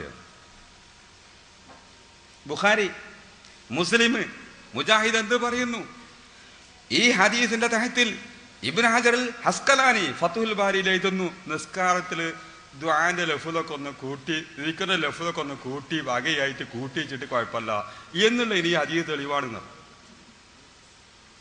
നമ്മളെ വകയായിട്ട് കുറച്ച് ദിക്റൊക്കെ സലാത്തിനൊക്കെ സലാത്ത് നാരിയ, സലാത്ത് കമാലിയ, സലാത്ത് യമാലിയ നമ്മൾ കുറച്ചൊക്കെ ലഫ്ള് കൂട്ടലുണ്ടല്ലോ. അങ്ങനെ ലഫ്ള് നിസ്കാരത്തിൽ തന്നെ കൂട്ടിയാൽ യാതൊരു വിരോധവുമില്ല എന്നുള്ളതിന് ഈ ഹദീസ് തെളിവാണെന്ന് ഫത്ഹുൽ ബാരി ഇബ്നു ഹജർ അസ്കലാനി ഫത്ഹുൽ ബാരിയിൽ എഴുതുന്നു. മുജാഹിദേ നീ എന്ന് മറുപടി പറയുന്നു. നീ പറയില്ലേ നിന്റെ ഈ ആശയം ഇങ്ങനെ ഒരു ദിക്ർ നബി അല്ലിക്കണോ ചോദിച്ചൂലേ, ഇങ്ങനൊരു സലാത്ത് ഇങ്ങനൊരു മൗലൂദ് നബി ഓതിക്കണോന്ന് ചോദിച്ചാൽ മാരിയല്ലത്, എന്തേ നബിയെ ചോദിക്കാനും? അപ്പൊ അത്തരം ദിക്റുകളെ, ദുആകളെ, സലാത്തുകളെ എതിർക്കാതിരിക്കുക എന്നതാണ് നബിയുടെ ചര്യ, അതാണ് സഹാബത്തിന്റെ ചര്യ. ആ ചര്യയിൽ നിങ്ങൾ വ്യതിചലിച്ചിരിക്കുന്നു. വേണ്ട, മൂന്നായി. നാലാമത്തൊന്നും കൂടി എടുത്തോളൂ. മുജാഹിദ് വാങ്ങി സാധാരണ അവരും പ്രസംഗിക്കലുണ്ട്. എന്താ? നബി സല്ലല്ലാഹു അലൈഹി വസല്ലമയുടെ ശിഷ്യന്മാർ സഹാബത്ത് ഒരു നാട്ടിൽ കൂടി ഇങ്ങനെ യാത്ര പോകുമ്പോൾ വേറെ കുറെ ദൂരത്തുള്ള ഒരു നാട്ടിൽ എത്തിച്ചേർന്നു. അവിടെ എത്തിച്ചേർന്ന് അവർ അവിടെ താമസിക്കുമ്പോൾ ആ നാട്ടിലൊരു സംഭവം ഉണ്ടായി. എന്താണ് സംഭവം? ആ നാട്ടിലുള്ള നേതാവ്, ആ രാഷ്ട്രത്തിന്റെ ഏറ്റവും വലിയ നേതാവിനെ പാമ്പ് കടിച്ചിരിക്കണം. ഇങ്ങോട്ട് വിഷം തീണ്ടിയിട്ട് അയാളെ ബോധമല്ലാതെ അങ്ങനെ കിടക്കുക. അവരെ കഴിവിൽപ്പെട്ട എല്ലാ മാർഗവും അവർ ചെയ്തു, എന്നിട്ടൊന്നും വിഷം ഇറങ്ങണില്ല. മുജാഹിദ് കേൾക്കണം, മുജാഹിദ് മനസ്സിലാക്കണം. ഈ സന്ദർഭത്തിൽ അവർ പറഞ്ഞു, ആ നാട്ടിലുള്ളവർ പറഞ്ഞു, ഇവിടെ മറ്റേ ഈ മുസ്ലിങ്ങൾ എന്ന് പറഞ്ഞൊരു വിഭാഗക്കാർ വന്നിട്ടുണ്ട്, അവർ അന്യനാട്ടുകാരാ, അവരെ പക്കൽ വല്ല വൈദ്യവുമുണ്ടോ, വല്ല പരിപാടിയുമുണ്ടോ, വിഷമറക്കാൻ, വിഷം തീണ്ടിയവനെ അത് ഇല്ലാതെയാക്കാൻ വല്ല മാർഗവുമുണ്ടോ എന്ന് അവരോട് ചെന്ന് ചോദിക്കുക. നേതാവിനല്ലേ വാമ്പുത്തിയത്. അങ്ങനെ അവർ വന്നിട്ട് സഹാബത്തിനോട് ചോദിച്ചു. ഒരുപാട് സഹാബികളുണ്ട്. ആ സഹാബികളോട് ചോദിച്ചു, മുജാഹിദ് മനസ്സിലാക്കണം, ഞങ്ങളെ നേതാവിനെ പാമ്പ് കടിച്ചിട്ടുണ്ട്, വിഷം തീണ്ടിയിട്ടുണ്ട്, ആ വിഷം മറക്കാൻ നിങ്ങളെടുക്കൽ വല്ല മാർഗവുമുണ്ടോ, നിങ്ങളെ കൂട്ടത്തിൽ വല്ല മന്ത്രക്കാരുണ്ടോ, മന്ത്രിച്ച് വിഷമിറക്കലുണ്ടല്ലോ, വാൽ മീങ്കും റാക്കിൻ, നിങ്ങളെ കൂട്ടത്തിൽ വല്ല മന്ത്രിക്കുന്നവരുമുണ്ടോ എന്ന് ആ നാട്ടുകാര് സഹാബത്തിനോട് ചോദിച്ചപ്പോൾ ഒരു സഹാബി പറഞ്ഞു, ഞാൻ മന്ത്രിക്കൊക്കെ ചെയ്യും, പക്ഷെ ഞാൻ മന്ത്രിക്കണമെങ്കിൽ എനിക്ക് പൈസ വേണം. അത് ഞാൻ പറയണേ, പകരം വേണം. ഞാൻ മന്ത്രിച്ചാൽ അങ്ങനെ വെറുതെ മന്ത്രിച്ചു തരൂല. നിങ്ങളോട് ഞങ്ങൾ വിരുന്ന് സൽക്കരിക്കാൻ ആവശ്യപ്പെട്ടപ്പോൾ നിങ്ങൾ സൽക്കരിക്കൂല എന്ന കക്ഷിയാണ്. നിങ്ങളെ വെറുതെ വിടാൻ പാടില്ല. മാനമര്യാദയൊക്കെ നിങ്ങൾക്ക് ഉണ്ടെങ്കിൽ നമ്മക്കുണ്ട്. നിങ്ങൾ നമ്മളെ സൽക്കരിക്കൂല പറഞ്ഞാൽ ബുദ്ധിമുട്ടാണല്ലോ, കാരണം അവിടെ ഹോട്ടലൊന്നുമില്ലല്ലോ. നിങ്ങൾ ഞങ്ങളെ സൽക്കരിക്കൂല എന്ന് പറഞ്ഞ കക്ഷിയാണ്. അതുകൊണ്ട് ഏതാക്കാൻ ഞാൻ മന്ത്രിച്ചു തരാം, പക്ഷേ കൂലി വേണം. അപ്പം എത്ര കൂലി വേണം? 30 ആട് തരണം നാം മന്ത്രിച്ചാന്ന് പറഞ്ഞത്. ഒരാടിന് എത്ര പൈസ? 30 ആടിന് പൈസ എത്ര ഉണ്ടാവും? നമ്മൾ മന്ത്രത്തിന് ഇപ്പോഴും പഴയ 1 റുപ്യ 2 റുപ്യ. സഹാബികൾ മന്ത്രിക്കുന്നതിന് 30 ആടാണ് പറഞ്ഞത്. ഒരു ആടിന് എത്ര പൈസ? 30 ആടിന് പൈസ എത്ര ഉണ്ടാവും? അതിന് തന്നാ മന്ത്രിച്ചാന്ന് പറഞ്ഞു. ബുഖാരിയുള്ള ഹദീസാണ്, മുസ്ലിമുള്ള ഹദീസാണ്. ലോകത്താരും ലൈഫാന്ന് പറഞ്ഞിട്ടില്ല. ചെന്നാ പോരിന്ന് പറഞ്ഞു, തരാന്ന് പറഞ്ഞു. കുടുങ്ങുമ്പോൾ പിന്നെ സമ്മതിക്കല്ല, എന്ത് ചെയ്യും? അല്ലെങ്കിൽ പിന്നെ തരൂല. കുടുങ്ങുമ്പോൾ സമ്മതിക്കാന് സമ്മതിച്ച് കൊണ്ടുപോയി. ഇയാൾ ഫാത്തിഹ സൂറത്താണ്ട് ഓതി. ഫാത്തിഹ സൂറത്ത് ഓതിയിട്ട് അങ്ങോട്ട് ഊതി. ആ വിഷണ്ട് ഇറങ്ങി. ഇയാൾ ഈ ബോധമില്ലാത്ത ആ മനുഷ്യൻ കാലുമ നടക്കാൻ തുടങ്ങി. ഒരു രോഗമില്ലാത്ത മാതിരി, അങ്ങനെ വിഷം തീണ്ടാത്ത മാതിരി നടക്കാൻ തുടങ്ങി. നാട്ടുകാരൊക്കെ അത്ഭുതപ്പെട്ടു. ഇനി 30 ആടേ കൊടുക്കുള്ളൂ, 60 കൊടുക്കൂലേ? ഒരു വേഗം കൊടുത്തു 30 ആട്. ഫാത്തിഹ സൂറത്ത് മന്ത്രിച്ചിക്കാണ്ട് 30 ആട് വാങ്ങി വിഷം ഇറക്കി. ബുഖാരിയിലുള്ളതാണ്. മുജാഹിദ് സമ്മതിക്കൂല. മുജാഹിദ് സമ്മതിക്കും. ഇതൊക്കെ ഒരു പറയലുണ്ട്, അതുകൊണ്ടാണ് ഞാനും പറയണത്. ഇതൊക്കെ അവരും പറയുന്നുണ്ട്. ഇപ്പൊ മുജാഹിദ് പ്രസംഗിക്കുന്നുണ്ട്. നിങ്ങൾക്ക് തിരിഞ്ഞല്ലോ. നിങ്ങളൊന്ന് ചിന്തിക്കണം. സലഫി നീ ഒന്ന് ചിന്തിക്കണം കുട്ടി. സുല്ലമി നീ ഒന്ന് ചിന്തിക്കണം കുട്ടി. ഞാൻ എന്നോടൊന്ന് ചോദിക്കട്ടെ, ഇതിന് മുമ്പ് എപ്പോഴെങ്കിലും നബി വിഷം മറക്കാൻ വേണ്ടി ഫാത്തിഹ ഓതിയിട്ടുണ്ടോ? ഇതിന്റെ മുമ്പ് ഏതെങ്കിലും ഒരു സഹാബികൾ വിഷം മറക്കാൻ വേണ്ടി ഫാത്തിഹ ഓതിയിട്ടുണ്ടോ? നീ നബി ചര്യയിലാണോ? നീ സഹാബത്തിന്റെ ചര്യയിലാണോ? ഇല്ല.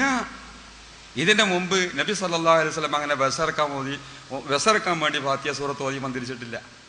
ഒരു സഹാബിയും അത് ചെയ്തിട്ടില്ല. ഇയാൾ അപ്പ ഇത്തിഹാദ് ചെയ്തിട്ടാണ് ഉണ്ടാക്കിയത്.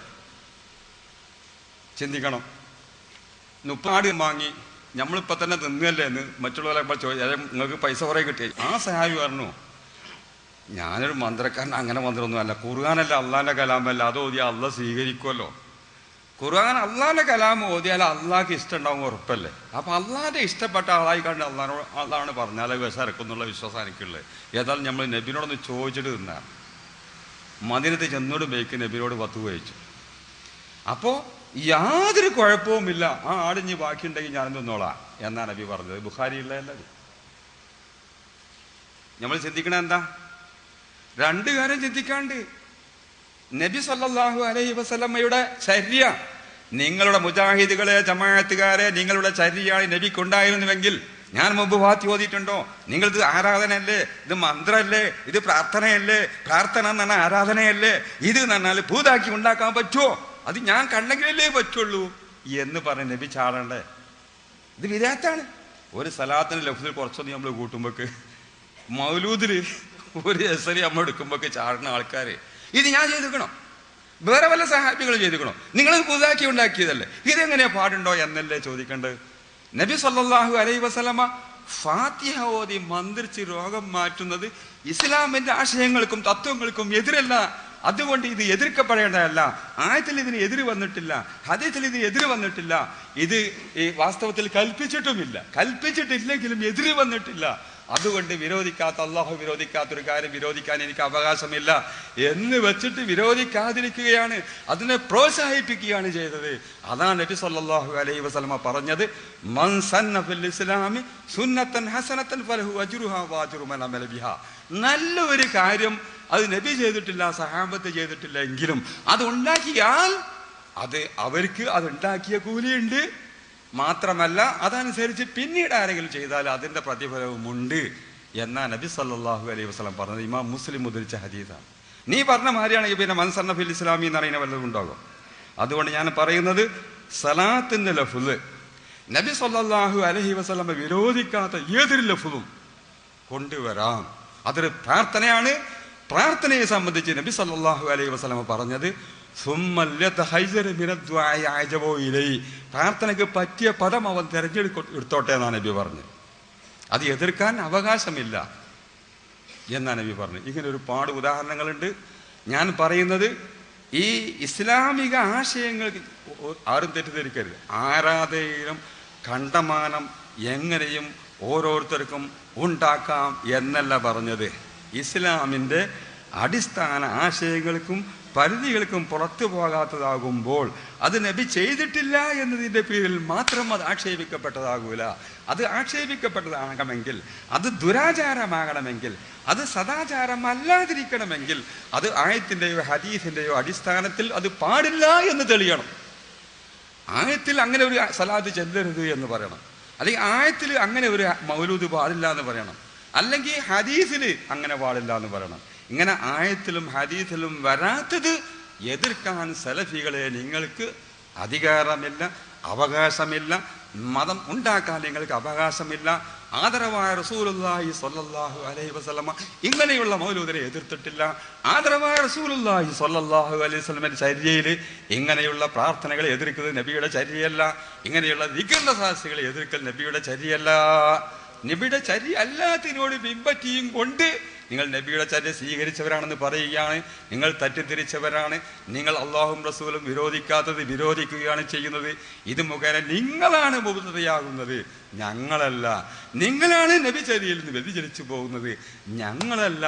അതുകൊണ്ട് ഈ 10-18 ഹദീസുകൾ എൻ്റെ അഖീദത്തു സുന്ന എന്ന കിതാബിൽ ഞാൻ ഇതുപോലെ സഹീഹ് ഹദീസുകൾ കൊടുത്തിട്ടുണ്ട്. അപ്പോൾ ഇബാദത്തിലാണെങ്കിലും ഇസ്ലാമിൻ്റെ പരിധിക്ക് അപ്പുറമല്ലാത്തപ്പോൾ, ഇസ്ലാമിൻ്റെ പരിധിയിൽ നിന്ന് പുറത്തു പോകാത്തപ്പോൾ അതിൽ ഇങ്ങനെയുള്ള മാറ്റങ്ങൾ വരുത്തുന്നത് അത് ഒരിക്കലും ഇസ്ലാമിക തെളിവിനെതിരല്ല, അത് സുന്നത്തിനെതിരല്ല.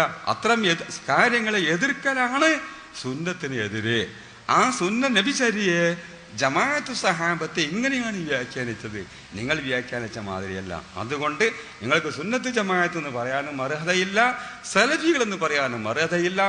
ആ 2 പേരും നിങ്ങൾ വലിച്ചെറിയണമെന്ന് മാത്രമാണ് എനിക്ക് പറയാനുള്ളത്.